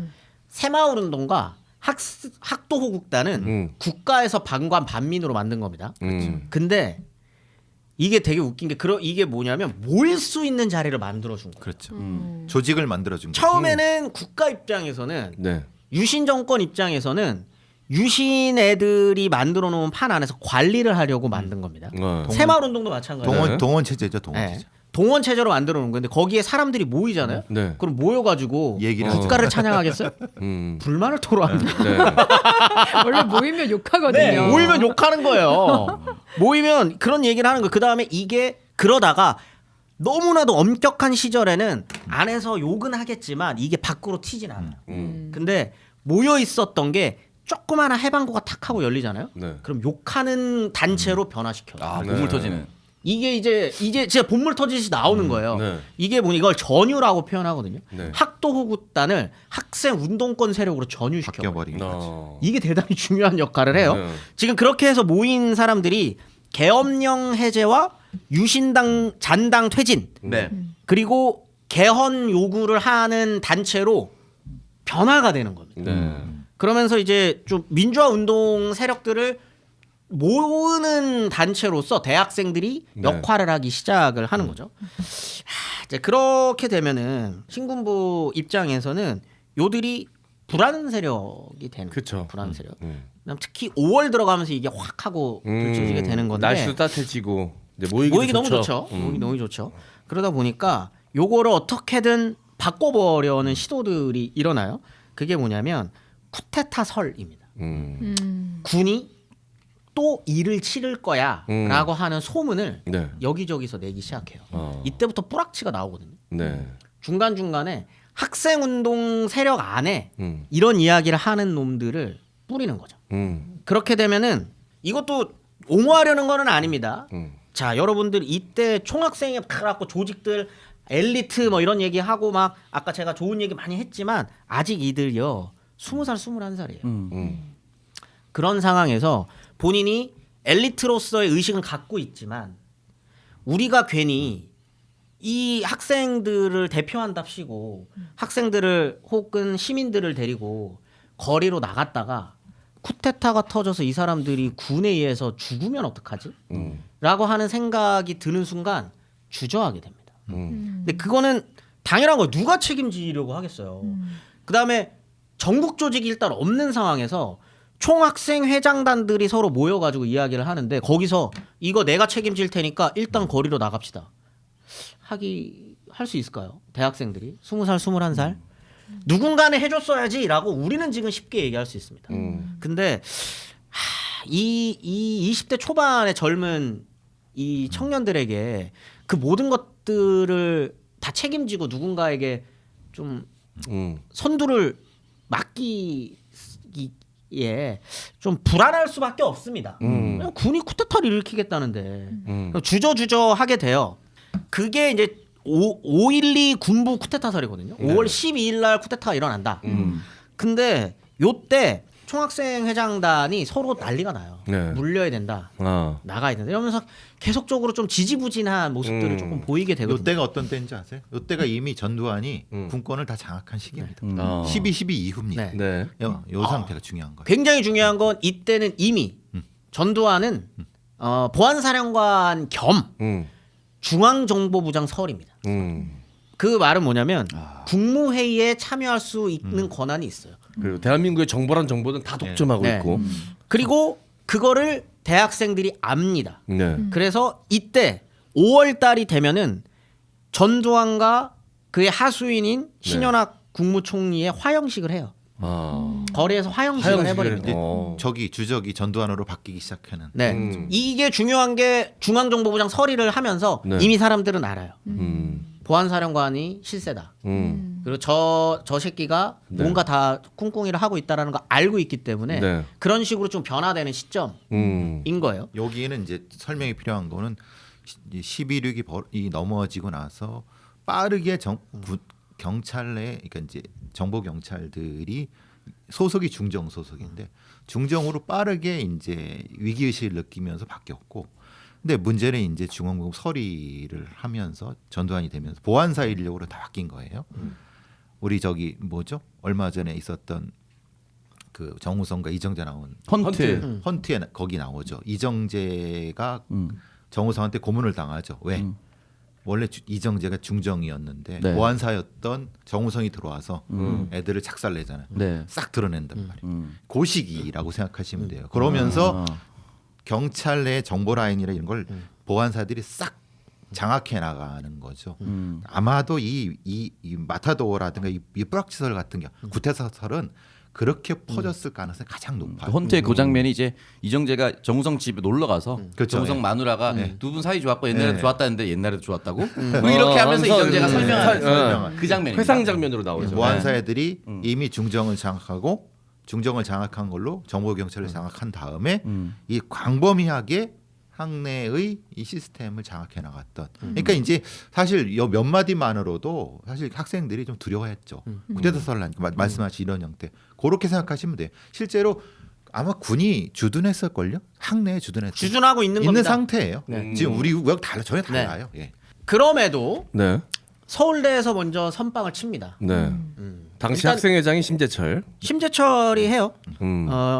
정부에서 안개 정국을 해결하지 않으면 학생들은 실력 행사에 나설 수밖에 없다라고 하면서 5월 13일을 투쟁일로 결정을 합니다. 네. 그리고 서울대 선빵을 쳐요. 음. 근데 서울대에서 선빵을 치니까 그럼 우리도 나가야겠다라고 하면서 연대에서 후발주자로 나갑니다. 그럼 서울대 연대가 나오면 다른 학교 학생단들도 가만히 있기 힘들어요. 그러면서 쫙 하면서 나가기 시작을 하는 거예요. 이때 고대 좀 늦었네. 많이 늦었어요. 저 안암동 저 구석에 있어요. 무슨 소리예요 그게? 무슨 소리예요? 서울역은 신림동 구석에 있어요. 그건 아니 그런 상관없잖아. 이미 앞서서 강원도에 있었으면 몰라도 9일날 총학생 회장단의 회의는 고대에서 네. 했어요. 네네네. 근데도 제일 탁상 공론만 그런데도 했다. 제일 늦었다는 거 문제가 됩니다. 장소대여만 했네 그때 당시에. 입으로만 떠들었다. 이런 거. 민족 고대 뭐 하고 있었습니까? 제가 책임을 져야 되나요?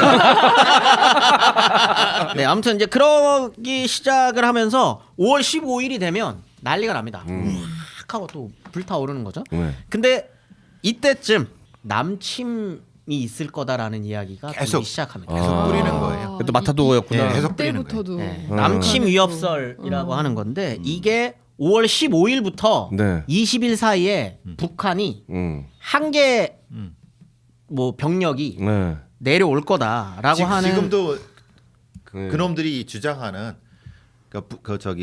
저기 광주 그 북한군 개입설의 그 근본이 되는 특수 8군단이 갑자기 사라졌다라고 하는 허무맹랑한 얘기를 해요. 그게 지금도 나오고 네. 있지만 이게 이제 신군부가 이 설을 갑자기 어디선가 들었다라고 하면서 여러 군데 뿌리고 다녀요. 북한 이제 학생 시위가 북한 사주위에서 일어난 것이며 그렇지. 5월 15일에서 20일 사이에 북한군 특수 8군단이 내려올 건데 갑자기 사라졌다는 거예요. 행방불명됐다라는 이야기를 막 합니다. 10만 명이 갑자기 어딘가 사라졌다는 얘기를 하는 거예요. 갑자기. 그러면서 양김을 불러요. 네. 양김을 부르고요. 요렇게 될 건데 니들이 양김 니네가 대학생들 설득해라 라는 이야기를 합니다. 근데 이게 좀 문제인데 뭐 문제라고 하긴 좀 그렇고 정보가 차단된 상태에서 네. 양김이 이 말을 믿을 수밖에 없었어요. 네. 당연하지 않겠어요. 지금 모든 정보는 차단돼 있습니다. 네. 그런 상황에서 군대의 정보를 쥐고 있는 계엄사에서 불러가지고 네. 좀 있으면 남침된다. 네. 남침 있을 건데 대학생들이 사주받고 있는 것 같고 이거 가만히 있을 거야? 네. 지금 대학생들한테 영향력이 있는 사람 너네 둘인데 너네가 빨리 뭔가 해라고 계속적으로 이야기를 하는 거죠. 네. 그래서 결국은 기자회견을 엽니다. 그리고 지금 좀 뭐 질서를 지켜야 하고 사회 안정을 유지해야 된다. 그리고 북한 측이 좀 뭔가 오판을 하지 않도록 설득하게 해달라라고 이야기를 해요. 그리고 이거를 듣고 이때 당시에 대학생들이 네. 5월 15일 날 나가잖아요. 네. 그때 당시 구호들을 보면 이 구호가 있어요. 북한은 오판 말라. 이 구호를 막 하기 시작을 네. 하는 거죠. 사진에 나와요, 진짜. 네. 근데 그렇게 얘기했을 정도로 이 남침이 있을 거다라는 이야기는 네. 전국적으로 진실로 받아들여집니다. 이게 진짜 있을 거다라는 걸로 받아들여져요. 네. 근데 이거를 좀 웃긴 게 이거를 신군부에서 네. 미팔군 사령관을 찾아가요. 위컴을 찾아가거든요. 위컴한테 이야기를 해요. 근데 위컴이 나중에 회고한 걸로는 전두환이 우리한테 이 얘기를 하는 것 자체가 이 새끼 정권 하려는 모양이네. 자기네들 정보에는 없는 이야기니까. 그러니까 북한 이용해서 이 전국을 좀 불안하게 만든 다음에 그걸 자기 예, 자기가 정권을 찬탈하는데 이용하겠구나라는 걸 미팔군에서도 알고 있었구나. 알고 있습니다. 대통령이 될 핑계를 여기서 찾고 있구나라는 걸 알고 있는데 12.12 때도 마찬가지고요. 5.17 쿠데타 때도 마찬가지고요. 미군은 이거는 5.16 때의 미국 입장에서의 교훈입니다. 네. 한국에서의 쿠데타에는 미군은 발 뺀다를 5.16 때 이미 경험을 해요. 왜냐하면 이때 미 대사랑 5.16 때 미 대사랑 미 8군 사령관이 5.16 쿠데타를 일으킨 그 박정희 빨갱이로 알았잖아요. 네, 이들한테 뭔가 하려다가 실패를 해요. 결국 막지 못했잖아요. 네. 그러면서 본인들의 미국 내에서의 정치적 입지가 엄청나게 쪼그라듭니다. 그거를 경험했기 때문에 미 8군 사령관이나 미국 대사는 한국 내에서의 쿠데타 뭔가에 대해서 진짜 큰 위협이 있을 것 같지 않은 이상 참여하지 않겠다라는 의사는 이미 밝히고 영화 있어요. 속에서도 노재현이 미팔군으로 도망가잖아요. 야, 이게 미국 대사 그때도 위컴을 찾아간 걸 겁니다. 그걸 묘사한 걸 겁니다. 근데 계속 가시라고 여기 있으면 안 된다고 가시라고 계속 그랬잖아. 발 빼고 싶은 거예요. 만약에 진짜로 이 안에 군내에서나 지금 이 5월의 이 무렵에 북한이 무엇인가를 하려고 한다. 당연히 미국이 나서죠. 안 나서는 게 말이 안 돼요. 근데 미국은 계속적으로 방관합니다. 왜? 북한에서의 위협은 없을 거다라는 걸 명확히 판단을 한 거예요. 그 상황에서 한국 내에서의 정치 문제에 우리가 굳이 개입하지 않겠다라는 걸 선언한 겁니다. 그리고 그건 전두환이 알고 있어요. 그렇기 때문에 이런 군부를 떼는 거죠. 이렇게 될 것 같은데 우리가 한번 처리해 볼게요. 라고 위컴한테 가가지고 똥냄새를 한번 풍긴 거예요. 근데 이때 위컴이 가만히 있을 거다라는 걸 알면서 거기 가서 똥 싼 겁니다. 그럼 위컴은 살짝 닦아준 거죠. 또 그래 알았어. 뭐 알아서 해. 라고 하고 자신감 있게 5.17 쿠데타를 일으키러 이제 돌아가는 거죠. 아무튼 지금 이런 상황이 되는 겁니다. 그런 상황에서 5월 14일에 총궐기를 시작을 합니다. 학생운동 세력에서는 총궐기를 시작을 하고요. 여기에 맞서서 신군부가 소요 진압본부라는 거를 세우면서 진압군 투시 지시를 내리게 됩니다. 그리고 이날 정오에 대학생만 7만 그리고 다 합쳐서 총합 시민들까지 합쳐서 한 10만 명 거기에다가 신민당 역시 60명이 넘는 사람들이 비상계엄 해제 건의안을 국회에 냅니다. 그러니까 진짜 중요한 날짜는 5월 15일이었어요. 이때 사람들도 다 같이 모이고 뭔가 국회의원들도 나서가지고 야당 국회의원들도 나서가지고 뭔가 좀 진짜 개헌이 될 수 있을 것처럼 확 하고 총궐기를 하는 날이었던 거죠. 그리고 지식인들 모여가지고 제야 세력들이랑 다 모여가지고 비상계엄 해제를 촉구하는 시국선언문을 발표합니다. 분위기는 완벽하게 이제 무르익은 겁니다. 자, 그런 상황에서 여당도 여당이라고 하기에는 그냥 이제 최교화와 뭐 이제 이런 인간들이 헌법 개정 특별 심의위에서 대통령 직선제 개헌안이라는 걸 합의합니다. 사실 이건 말도 안 되는 합의 지켜줄 뭐 그런 거 전혀 의미 없는 합의였었던 거죠. 당연히 그냥 신민당과 김종필을 위시로 한 방금 말씀하신 요런 공화당 양당 불린 요 세력들이 찐빠짓 하고 있었던 거예요. 그냥 여기서 임시의 개의를 합의를 하면 자기네들끼리 이거 합의하면 뭐예요. 아무튼 그러면서 뭔가 이렇게 분위기를 딱 하고 몰렸는데 자 이제 군중을 누가 이끌 것이냐. 지금 모였어요. 10만 명이 모였어요. 요거를 누가 이끌 것이냐를 놓고 다들 발을 뺍니다. 책임지기가 두려웠던 거지. 네. 이때 그냥 제가 그냥 한번 상상을 해보면 아까 말했던 것처럼 20대 초반의 대학생들에게 이 군중들을 지휘를 맡기는 저 대학생들이나 젊은 청년들을 무시하는 건 아닙니다. 어쨌든 시니어들이 해줘야 되는 역할이라는 건 저는 분명히 있다라고 생각을 하거든요. 그럼 이걸 뭔가 했었어야 됐다라고 생각을 해요. 근데 발을 뺍니다. 야당은 일단 발을 빼고요. 그 상황에서 대학생들이 이걸 뭔가 움직여야 되는 시점이 이제 된 거예요. 게다가 이제 서울대에서 제일 먼저 이거를 나서서 했으니 서울대 총학생회장의 결정이 중요했겠지. 중요하죠. 왜? 심재철의 한마디로 일단 서울대가 치고 나간 거예요. 근데 심재철이 이렇게 치고는 나왔는데 이 10만 명을 일이 이렇게 커질 줄 몰랐구나. 네. 우리가 치고 나오니까 신촌에서 치고 나오고 그러니까 또 다른 대학도 치고 나오고 뭐 시민들도 같이 나오고 10만 명이 갑자기 여러분 10만 명이 모인 거 보신 적 아주 있어요? 뒤늦게 안 하면서도 나오고. 뒤에 나왔죠. 10만 명이 모여 있는 그 현장에서 그 연단에 탁 올라가 가지고 그 10만 명을 바라보는 20대 초반의 대학생 1인 네, 심정도 한번 헤아려볼 필요도 있습니다. 분명. 그러니까 부담감이 좀 엄청났을 것이다. 87년의 10만과 80년의 10만은 다릅니다. 네. 학원 자율화 조치 때문에 대학생들이 한 3배는 늘었죠. 네. 그러니까 사실은 10만이면 87년에 한 50만 규모라고 보시면 돼요. 그리고 그게 중요해요. 아까 처음부터 제가 얘기했었던 조직. 이 지금 서울대 학생회장이 이 전체의 조직을 대표하는 사람도 아니에요. 만약에 진짜 이후에 무슨 한총련이나 대학생 전국 조직이 있고 그 안에서 제야의 운동권 세력들과 뭔가 합의도 되어 있는 상황에서 내가 이것을 책임지는 것과 아무런 합의도 되어 있지 않고 그냥 우리가 먼저 치고 나왔는데 그냥 어떻게 하다 보니까 10만 명이 모여 있는 이 상황에서 연단에 올라가서 뭔가를 결정해야 되는 그 상황. 요거는 사실은 무게감이 다를 수 있어요.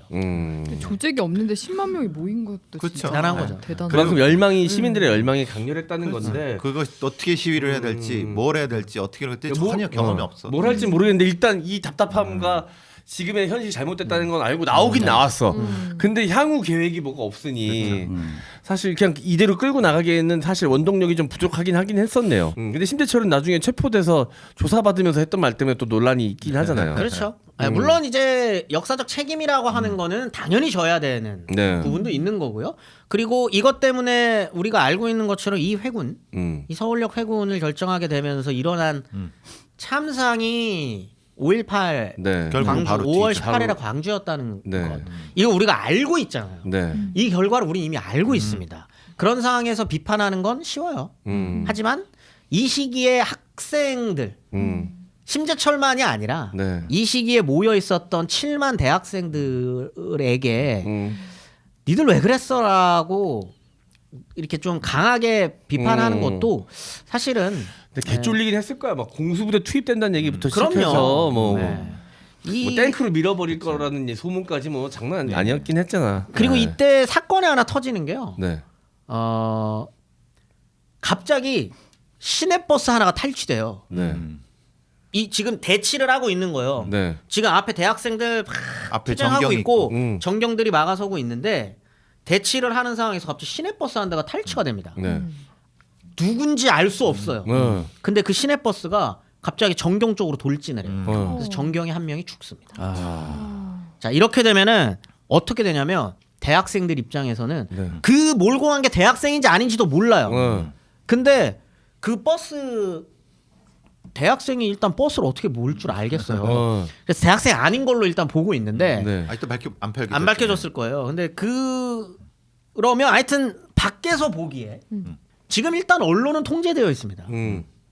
지금까지의 모든 상황 속에 시민들은 통제된 언론만을 확인하고 있어요. 네. 그런 상황에서 시위가 일어났는데 정경 하나가 버스에 치여 죽었다? 그도 20대 초반이었을 텐데. 당연하죠. 이게 언론 보도가 나간다? 그리고 이후에 무슨 일이 벌어졌다? 네. 이 책임을 누가 져요? 지도부가 져야 되는. 네. 이 사건 하나 때문에 회장단들이 갈립니다. 물러서야 된다. 지금 우리는 지금 시민들도 설득할 수 없다. 지금 누가 그랬는지 모르는데 버스 한 대가 가가지고 정경 하나를 죽였다. 이거 우리 목소리를 시민들이 전 시민의 목소리로 받아들일 수 있을 것이냐. 이거 가지고 막 또 난리가 납니다. 아니, 충분히 그럴 만한 상황이긴 했네요. 네, 그때 이제 유시민은 서울대 간부였죠, 학생회. 네 간부였을 거예요. 근데 이제 계속 이 투쟁을 이어나가야 된다는 입장이었던 걸로 기억이 나고요, 저는. 근데 여기가 썰이 너무 많아서 심재철이 정확하게 얘기를 이제 하는 편이 아니었기 때문에 그 정확하지 않은데 그 견제설도 있고요. 그러니까. 본인이 직접 판단했다는 것도 있는데 그럼 견제설은 뭐냐? 뒤에 나온 학교들이 지금 고대 연대 나왔다 했잖아요. 이름 나온 사람 있습니까? 심재철만 기억되죠. 견제설이 나오는 거야. 외부 대학교 학생들이나 외부 다른 학교 학생들이 심재철만 떠오르는 이 견제를 했다. 이 견제설이 하나가 또 있고요. 또는 서울대 심재철 선배 견제설도 있습니다. 재철이만 잘 보이니까. 그래서 이제 견제설이 있고 본인이 이제 판단했다라는 썰이 있는데 유시민 장관이 거기 있었으니까 심재철 혼자만의 판단은 아니었을 거라고 방송에서 얘기했습니다. 그거는 제가 생각했을 때는 서울대 심재철 누군가의 선배의 이야기였을 가능성이 높다고 저는 생각돼요. 지금 판단했을 때는. 예. 그 저는 그리고 만약에 지금 같았으면은 그때 한 명만 떠오르지 않고 오히려 그 야당 의원들이랑 좀 줄 세우고 같이 갔다라면 외신을 저를 먼저 데리고 왔겠지. 전선시키면 총을 들고 오더라도 외신을 앞에 깔아두고 간다. 그런 식으로 이제 조직적으로 좀 유능하게 움직일 수 있는 기회가 있었을 텐데 쉽지 않았을 것이다. 우리가 저희 그 서울의 봄 얘기하면서 안내상 씨는 실제로 지하에서 폭탄 만드시고 굉장히 셌다고 얘기를 했었잖아요. 그렇다면 보이는 심재철 뒤에 또 다른 사람이 있었을 가능성은 높습니다. 분명하죠. 혼자만의 판단으로는 그렇죠. 이 큰 판을 벌리는 것도 어렵지만 그럼요. 내가 나갔더니 10만 명이 나가던 건 놀랍긴 하지만 그 10만 명을 앞에 두고 그만합시다 얘기하는 것도 쉬운 결정은 아닙니다. 그럼요. 네. 이거 갑자기 10만 명 앞에서 자 우리 오늘 여기까지 자 수고하셨습니다. 이것도 엄청난 판단이에요. 더 무섭지. 그 허무함 때문에 생긴 분노가 심재철을 향해 서울대를 향할 수도 있는 그럼요. 거니까. 엄청나거든요. 뭐였죠? 뭐였더니 수고하셨습니다. 수고하셨습니다. 예, 수고하셨습니다. 뭐 일 끝난 것처럼. 네, 그렇기 때문에 회군도 쉬운 결정이 아니었고 그래서 뒤에서 누군가가 견제 플러스 판단을 내려줬다라는 썰이죠. 근데 어쨌든 신군부는 아마 봄부터 네. 이 호국 충전응력 그렇죠. 이제 그 얘기를 해야죠. 24단 지금도 24단 아시죠? 네. 저기 양평에 네. 네. 지금 바뀌었습니다. 이제 기계화 사단인데 원래 일명 김복동 사단이라고 합니다. 네. 김복동. 그러니까 김복동이 누군지 아시죠? 몰라. 노태우의 부인의 오빠. 저 처남이라고 해나? 김복동이에요. 신군부 세력인데 네. 사단장이었는데 그 사단을 충정 사단 혹은 24단 뭐 김복동 사단이라고 하는데 그때부터 이제 충정 훈련 그 뭐냐면 우리가 광주에서 벌어졌던 잔인한 시위 진압 훈련을 24단한테 훈련을 시킵니다. 그러니까 얘네들은 그때부터 준비를 하기 시작했던 거 합니다. 그 이야기를 이제 해야 되는 건데요. 네. 뭐 이런 많은 이야기들을 쭉 했지만 처음부터 네. 봄 같은 거는 생각하지 않았었던 사람들이 있다는 거죠. 신군부에 이제 신군부인 네. 건데 일단 여기서부터도 체교화의 책임이 분명히 있습니다. 왜냐? 계속 강조를 하지만 이 시기에 헌법은 유신헌법 체제입니다. 그리고 대통령은 체교화예요. 네. 그 가운데 체교화가 바지였느냐 아니면 술에 술 탄 듯 물에 물 탄 듯 그냥 함께 가는 동조자였느냐 이거는 각자의 판단이고요. 아무튼 신군부는 이 유신헌법 체제 하에서 비상계엄을 해제할 생각은 없어요. 그리고 1년 이내에 뭐라고 뭔가 계속적으로 체교화 입을 통해서 말을 하지만 네. 바꿀 생각이 없습니다. 네. 그 바꿀 생각이 없다라는 명확한 증거가 충정훈련입니다. 충정훈련이라는 거는 사실상의 이런 시민들의 어떤 그런 민주화를 향한 요구를 네. 한 번에 눌러버리는 군사훈련이에요. 네. 군사훈련. 군사훈련 겸 시민 대상 시위 진압 훈련. 그렇죠. 여기에 핵심적인 게 보안사는 당연히 끼고요. 네. 보안사에다가 수경사, 특전사 요건데 수경사는 이미 노태우고요. 특전사는 정호영입니다. 이런 상황에서 아까 뭐 김복돈 사단이니 뭐냐는 23 뭐 이런 사단들이 충정 훈련을 4월서부터 계속 하고 있어요. 이게 기계화 사단입니다. 거의. 네. 우리 그때 기계화 사단이 없었잖아요. 기동대요, 기동 예, 훈련. 그러니까 언제든지 전방이 아닌 데서 빼갖고 도시에 투입. 그 양평 사단이라고 하는 이유가 양평에서 바로 투입될 수 있게끔 한 서울에서 제일 가까운 거리에 바로. 이게 이게 뭐냐면 도심 진압 훈련이에요. 그래. 예. 왜 충정인지 아세요? 자, 요즘같이 팍팍한 가계 경제 숨통이 트일까 보험부터 들여다보시는 분들이 많습니다. 중복해서 나가는 보험료, 나한테 필요 없는 보장으로 나가는 보험료는 줄이셔야 됩니다. 사고 나거나 아프거나 할 때 보험금 받으려고 보험회사에 돈 내고 있죠. 보험 청구할 때 제대로 돈 받을 수 있는 보험인지 꼭 확인하셔야 됩니다. 숨은 보험금이 12조나 된다고 합니다. 몰라서 청구 못한 보험금, 만기됐는데 찾아가지 않은 보험금 12조 안에서 내 돈은 도대체 얼마나 있는지 찾아드린다고 합니다. 여러 개의 보험사 상품을 비교해서 나한테 꼭 맞는 보험으로 제대로 진단해드릴 수 있는 보장 분석 전문가를 1대1로 매칭해서 제대로 된 상담 받을 수가 있습니다. 상담은 전화 1544-5788, 1544-5788 또는 카톡에서 보험장터 아이디 JK6003, JK6003을 검색해서 친구 추가나 인터넷 보험장터.com으로 문의 주시면 상세하게 상담해드리겠습니다. 네. 제가 여기서 해가지고 싹 한번 바꿨다 그랬잖아요. 맞아요. 싹 하고 바꾸고 이제 지금 이제 녹화 기준으로 엊그제 바꿔왔어요. 종합검진을. 12월 초에. 왔습니다. 이 덕을 본 거죠. 그래서 싹 다 돌려받았어요. 네. 건강검진하고 용종 4개 제거했고요. 결과가 좀 네. 어떠셨나요? 상태가 안 좋죠. 대장에서 이제 용종 4개 큰 거 아이고. 제거했고 네. 전립선에 석회가 껴있다. 곧 죽는 그건 건데. 뭐 잘 안 쓰는 거예요, 뭐예요? 뭐에 석회가 낄 수가 있나요? 왜 그런 근데 거지? 이제 석회를 추적 검사해야 된다. 뭐 이런 거랑 이제 위궤양에 위에 빵꾸가 아 그럼 죽어야지. 위에 빵꾸가 있고요. 골다공증 있었고 큰일이다. 술인가 술? 술이랑 뭐 이렇게 야식 많이 먹고 뭐 이러면서 이게 완전히 골다공증이 원래 여자들이 이제 나이 먹으면서 한마디. 근데 이제 저 이미 네. 보험장터에서 저는 한번 싹 보험을 리모델링해서 만약에 이거 안 하고 했었으면은 그죠. 보험이 안 들어져요. 왜냐면 건강검진에서 그 진단을 받으면 보험료를 엄청 높게 해야 되는데 그 전에 저는 싹 했죠. 미리 해놓으십시오 미리. 네. 네. 자, 알겠습니다. 여러분 보험장터 많은 이용 부탁드릴게요. 반드시 문제가 있을 겁니다. 네. 네.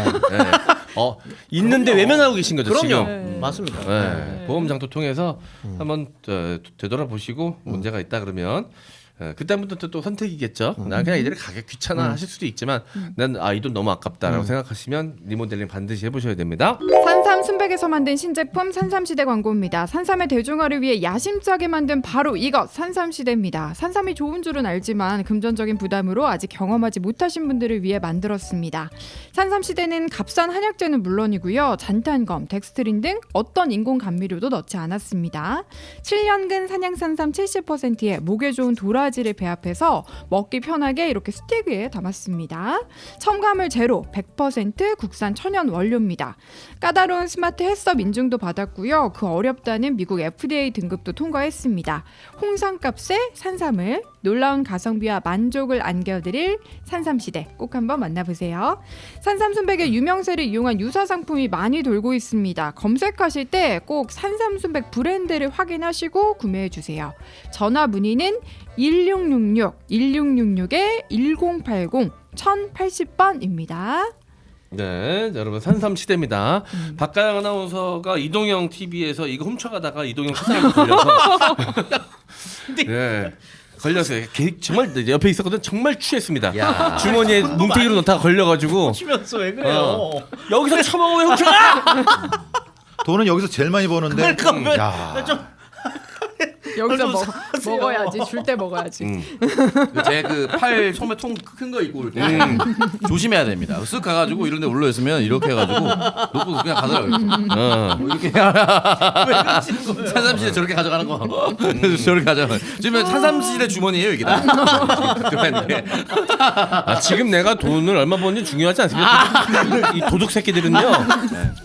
그 쾌감을 못 잊는 그 쾌감 중독이기 때문에. 근데 제가 다른 건 안 그러는데. 이것만. 네, 이것만. 프로파일링 해보면 유복해도 그냥 도벽이 있는 사람도 있잖아. 그냥. 그걸 못 끊어가지고 그냥. 재벌 막내 딸이 꼭 그렇죠. 그냥 재밌는 그 스릴을 못 참는 거야 그냥. 그 정도로 훔쳐먹고 싶은 맛이. 그만큼 좋다. 네. 좋으니까 그런 거겠죠. 자, 산삼 시대, 산삼 순백보다 가격은 훨씬 착하지만 먹기는 편합니다. 네. 자, 많은 이용 부탁드리겠고요. 산삼 시대 하루에 한 포씩 챙겨 드시면 반드시 효능 보실 수 있을 겁니다. 산삼 시대였습니다. 왜 충정인지 아세요? 충정. 깜짝이야. 갑자기 아니 그렇게 우리 웃으면서 하면 안 되는 건데. 웃으면서 하면 안 되는 건데. 우리 갑자기. 지금도 충정이 어마어마하시네요. 야. 진짜 이렇게 해요. 무서워요. 하는 애도 무섭고. 구호 자체가 충정이다. 네, 충정인데. 이 충정은 누굴 향한 충정이냐? 전두환을 향한 충정인데 이 역할을 바꿉니다. 시위대 역할도 있고 실제로 이걸로 해서 진짜 합니다. 방패하고. 그러니까 정경하고 똑같이 합니다. 군인인데 정경처럼 진짜 진화합니다. 그리고 거기 막 화염병 사용하는 실제 똑같이. 네. 그러니까 그 충전기를 얼마나 신군부 애들이 5.17, 5.18을 대비했었는가를 알 수 있는. 그게 3월, 2월, 3월입니다. 요게 되게 중요하거든요. 경찰이 해야 될 업무를 맞아요. 군이 도심 진압용으로 훈련을 했다는 게 굉장히 중요합니다. 그렇죠. 애초에 군을 움직일 생각을 하고 있었다는 거예요. 어. 그렇기 때문에 나중에 그 5.18 민주화 운동에 대한 그 어떤 죄책감이나 이런 것들을 이 서울역 회군에서부터 찾는 게 네. 사실 5월 15일 이 서울역에 모였었던 10만 명이 나아갔다면 광주의 희생이 서울에서 있었을 거예요. 왜? 충정 훈련이 이미 4월부터 진행되고 있었고 언제든지 진압할 준비는 되어 있었습니다. 이때 아마 특전사와 뭐 수경사가 네. 서울을 에워쌌겠죠. 그리고 서울이 초토화가 됐을 겁니다. 네. 근데 요거를 본인들이 빠지면서 네. 광주가 유일하게 남아서 계속 그 시위를 하게 네. 됐고 타겟팅이 되어서 이렇게 좀 굉장히 비극적인 일로 연결됐다는 걸 나중에 안 대학생들이 광주라고 네. 하는 공간을 광주라는 공간에 이제 어떻게 보면 죄의식과 죄책감을 가지면서 80년대 내내 학생 운동을 주도할 수 있게 된 거죠. 연결이 그렇게 되죠. 네, 이게 굉장히 안타까운 일이 된 건데 이 많은 일들 속에 네. 제가 계속 체계화 요구를 하게 되는 건 안개 정국이라고 하는 걸 지속적으로 주도해요. 그게 무슨 말이냐면 사람들에게서 판단을 못 내리게 합니다. 양김을 삼김과 함께 대학생들, 그다음에 노동계, 그다음에 재야 민주화 운동 세력들에게 일단 기본적으로 언론, 출판, 집회 자유가 없어요. 계엄령이기 때문에 그런 상황 속에서 정보를 제한을 하고요. 그 상황 속에서 이상한 말만 던지는 거예요. 이제 헌법을 바꿀 건데 1년 내로 이렇게 할 건데 근데 좀 뭐 대통령 직선제는 지금 우리가 좀 그러니까 이렇게 해가지고 이원 집정부제를 이렇게 할 거고 그럼 이제 사람들이 자꾸 수계산을 하게 되잖아요. 네. 그러면서 삼김은 흩어지게 되고 대학생들 입장에서는 또 지금 뭔가 정치권과 함께할 수 있는 뭔가 그것도 없어지고 언론이 정보가 제한된 상태에서 어찌할 바를 모르는 상황을 체교가 계속 만들고 있는 겁니다 지금. 물론 이 체교화의 이러한 판단에는 중앙정보부장 서리가 된 네. 전두환이라고 하는 인간의 포갑성이라는 게 그 상단에 있겠죠. 네. 하지만 그 가운데서 체교화는 그 어떠한 선택도 하지 않습니다. 둘은 결국은 한 몸이에요. 네. 그 상황이 지속이 되는 거고요. 그 가운데서 5.17 쿠데타가 네. 결국에는 일어나게 되는 건데 5.17을 쿠데타로 보는 이유는 일단 5월 10일에 네. 5월 10일에 체교화는 중동으로 잽니다. 충동으로요. 순방 순방 떠난다고 해가지고 째요. 야, 멀리도 순방을 갔다. 째는데 이용하는 건 그때나 지금이나 똑같은 방식이에요. 비슷해. 중동으로 째고요. 네. 물론 문제가 있습니다. 왜? 그 2차 석유 파동 때문에 네. 지금 석유 문제가 엄청 났었어요. 그리고 경제 성장률이 계속 떨어지고 있고 처음으로 한국 6.25 때도 경제는 성장했거든요. 근데 처음으로 마이너스 경제가 되고 이러면서 문제가 있긴 있어요. 근데 꼭 5월 11일 이 시기였었냐에 대한 거는 당연히 문제가 될 수밖에 없죠. 왜냐하면 그때쯤에 재야 인사들이나 학생운동권에 대한 체포 명단이 이미 내려오기 그렇죠. 시작했어요. 이미 이때는 엄청나게 급박하게 돌아가고 있는 빨리 상황 지금 속에 체포를 해야 네. 되는 명단이 됐고 네. 하필 이게 이제 서울역 해군이 계기가 됐을 뿐이지 그때쯤에 이미 신군부 애들은 할 거라는 생각은 다 하고 있습니다. 네. 네. 왜냐하면 5월 12일 날 일단 그 보안사에서 비상계엄 전국 확대 그렇죠. 5월 12일입니다. 국회 해산, 국가보위 비상기구 설치라고 하는 시국 수속 방안이 결정이 나요. 그렇게 이제 결정이 되고 5월 16일 날 네. 이게 결정이 이렇게 났다라는 걸 이제 당연히 최경한테도 알려야죠. 네. 알려가지고 5월 16일 날 갑자기 예정일보다 하루 먼저 들어오기는 와요. 들어오면 뭐 합니까? 이게 결정은 났는데. 이 결정이 난 상태에서 5월 17일입니다. 5월 17일에 외부의 전화선을 다 끊습니다. 일단 전화선을 끊고요. 중앙청에서 이 회의를 하거든요. 네. 중앙청 내부 계단이랑 복도에 군인들을 세웁니다. 무장 군인들을 세우고 공포 분위기 속에서 신현학 당시 국무총리였습니다. 국무총리의 주재하에 청와대 수석비서관들과 장관들이 참석한 확대 국무회의가 열립니다. 그리고 여기서 밤 9시 40분에 전국 비상계엄 선포를 의결을 하는 대신에 국회 해산까지는 하지 맙시다가 결의가 됩니다. 여기까지만 하자. 네. 국회 해산까지는 좀 아니다. 그리고 일단은 전국 비상은 가자. 비상계엄은 가자라고 하는 걸로 합의가 되고요. 요게 이제 8분 만에 그 어떠한 토론과 설명도 없이 물론 여기 참석했었던 몇몇 군인들은 자기는 반대를 했다라고 이야기는 하긴 합니다. 네. 근데 뭐 아무튼 8분 만에 이게 결정이 나고 밤 11시 40분에 요게 이제 최규하의 사인으로 네. 결국은 결정이 나고 5월 17일 24시를 기해서 비상계엄이 전국으로 확대됩니다. 그래서 18일 날 우리가 알고 있는 것처럼 광주 민주화운동. 광주에 그런 사건이 벌어지게 되는 거고요. 사실상 요때가 되면은 뭐 할 수 있는 일은 없어집니다. 그리고 5월 17일 당일에 김대중은 사회 혼란 및 학생 노조 배후 조종 혐의로 정적 연행 됩니다. 내란 음모 조작 사건으로 이제 이후에는 사형 선고를 받게 되고요. 김영삼도 오전 10시를 기해서 가택 연금이 되고 김종필이 보안사령부에 감금이 됩니다. 5월 18일 날 하루에 다 이루어졌던 하루에 다 이루어진 일입니다. 그렇게 되면서 사실상 정치인으로서의 전두환 정적들은 다 사라지는 거고 이것도 참 웃긴 건데 여기서부터 깨달아요. 학생 운동 세력들도 깨닫습니다. 그게 뭐냐면 이화여대에서 네. 다 같이 모여가지고 5월 15일 날 있었던 일에 대한 회의를 하기 시작하거든요. 네. 근데 이때 군인들이 들이닥쳐가지고 잡아갑니다. 싹 다 잡고. 그때 깨닫습니다. 당했구나.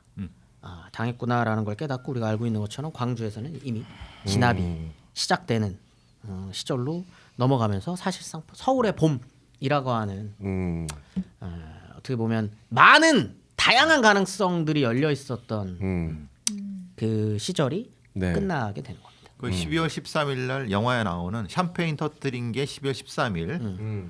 그때부터 사실은 이미 프로그램이 다 돼 있었다고 보는 게 맞겠죠.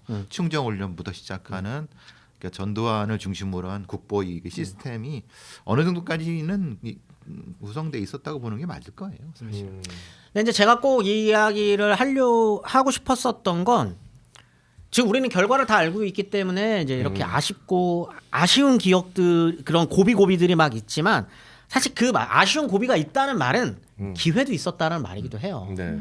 이 10월 26일부터 1979년 10월 26일부터 1980년 5월 17일까지의 사이 동안 우리에게는 수많은 기회들도 있었습니다. 그리고 그 기회들을 만들어가려는 세력들도 있었고 그 세력들이 갈라져 있었지만 사실 여기서부터 교훈을 얻어가고 있기도 한 거예요. 암울하기만 한 기억은 아닐 수 있다라는 걸 꼭 얘기하고 싶었습니다. 사실 그 기억이 87년도에 그럼요. 대전 투쟁에 걸음이 됐죠. 사실은 그때 항상 87년도에 나왔던 얘기가 서울역 해군을 항상 명심하자. 네. 그렇게 당할 수는 없다. 왜냐하면 87년에도 계속 그런 얘기는 나왔어요. 구데타난다. 언제 뭐 충정사당 무장했다. 그럼요. 뺐고. 그때 계속 얘기되면서 겁을 주기 했어요. 항상 그 한 번의 경험이 있었기 때문에. 그래도 우리는 간다. 죽어도 간다라고 하는 것이 87년도에는 그때 있었던 거죠. 그 경험이 없었으면 똑같이 당했겠죠. 알겠습니다. 그리고 또 노태우 뽑았죠? 그렇죠. 자, 그 얘기는 사실은 그 노태우로 뽑은 것 그리고 우리가 지금 쭉 이야기는 하지 않았지만 시민들은요 지금 가장 그 정치 최전선에 있는 김대중, 김영삼, 김종필도 정보가 없어서 안개정국이라고 얘기해요. 네. 그럼 일반 국민들은 무슨 정보를 얻겠습니까? 없죠. 아예 정보가 진짜 없어요. 몰랐겠네요. 근데 그 가운데서 북한이 내려온대요. 북한이 남침을 할 거래요. 그다음에 북한이 어쩌고 저쩌고 한다. 근데 이때 언론사가 계속적으로 이야기하는 게 뭐냐면 양김을 이 양김을 뭐라고 표현하냐면 대권의 눈이 먼 욕심쟁이들로 묘사한. 항상 그렇게 돼요. 그런 정보를 얻고 있는 국민들 입장에서 그렇죠. 대안이 누구겠어요? 노태우였다. 노태우였고 이때는 전두환을 미는 사람도 있는 거예요. 게다가 하루 전날 칼기 폭파 사건 네. 김현희를 한국으로 하루 전날 대선 하루 전날 데려오잖아요. 지금 이때도 똑같다는 거예요. 이 시기는 더 심했죠. 이 시기는 더 심했죠. 그러니까 이거를 노태우를 또 다시 뽑은 거에 대해서 대중이 우매했기 때문에 그런 선택을 했다라고 너무 쉽게 그렇게 판단하기에는 말할 수 없습니다. 네. 좀 부당한 측면이 있다라는 것까지. 예. 이렇게 다음에 기회가 되면 충정 훈련의 전체를 보여드릴게요. 처음부터 끝까지. 풀 버전. 풀 버전. 그 품새처럼 그게 있군요. 그렇죠. 전경은 이 훈련을 계속합니다. 그렇죠. 그렇죠. 1년 내내 하는데 이 훈련하는 시기가 제일 힘든 시기거든요. 진짜 힘들어요. 진짜 미칠 것 같습니다. 이때 타령도 많이 하고요. 부상도 많이 있고. 어쨌든 알겠습니다. 자, 그럼 오늘 방송 좀 길긴 했는데 좀 시간 할애가 필요한 주제였던 것 같습니다. 사실 이 시간도 좀 짧죠. 더 하고 싶은 이야기가 좀 많은데 오늘은 여기서 마무리하고요. 나중에 기회 되면 또 한 번 더 이 이야기 심도 있게 한번 나눠보도록 하겠습니다. 오늘 방송에서 마무리하고요. 저희 다음 주에 좀 더 재밌는 이야기, 역사 이야기들 함께 돌아오도록 하겠습니다. 다음 주에 만나요. 안녕.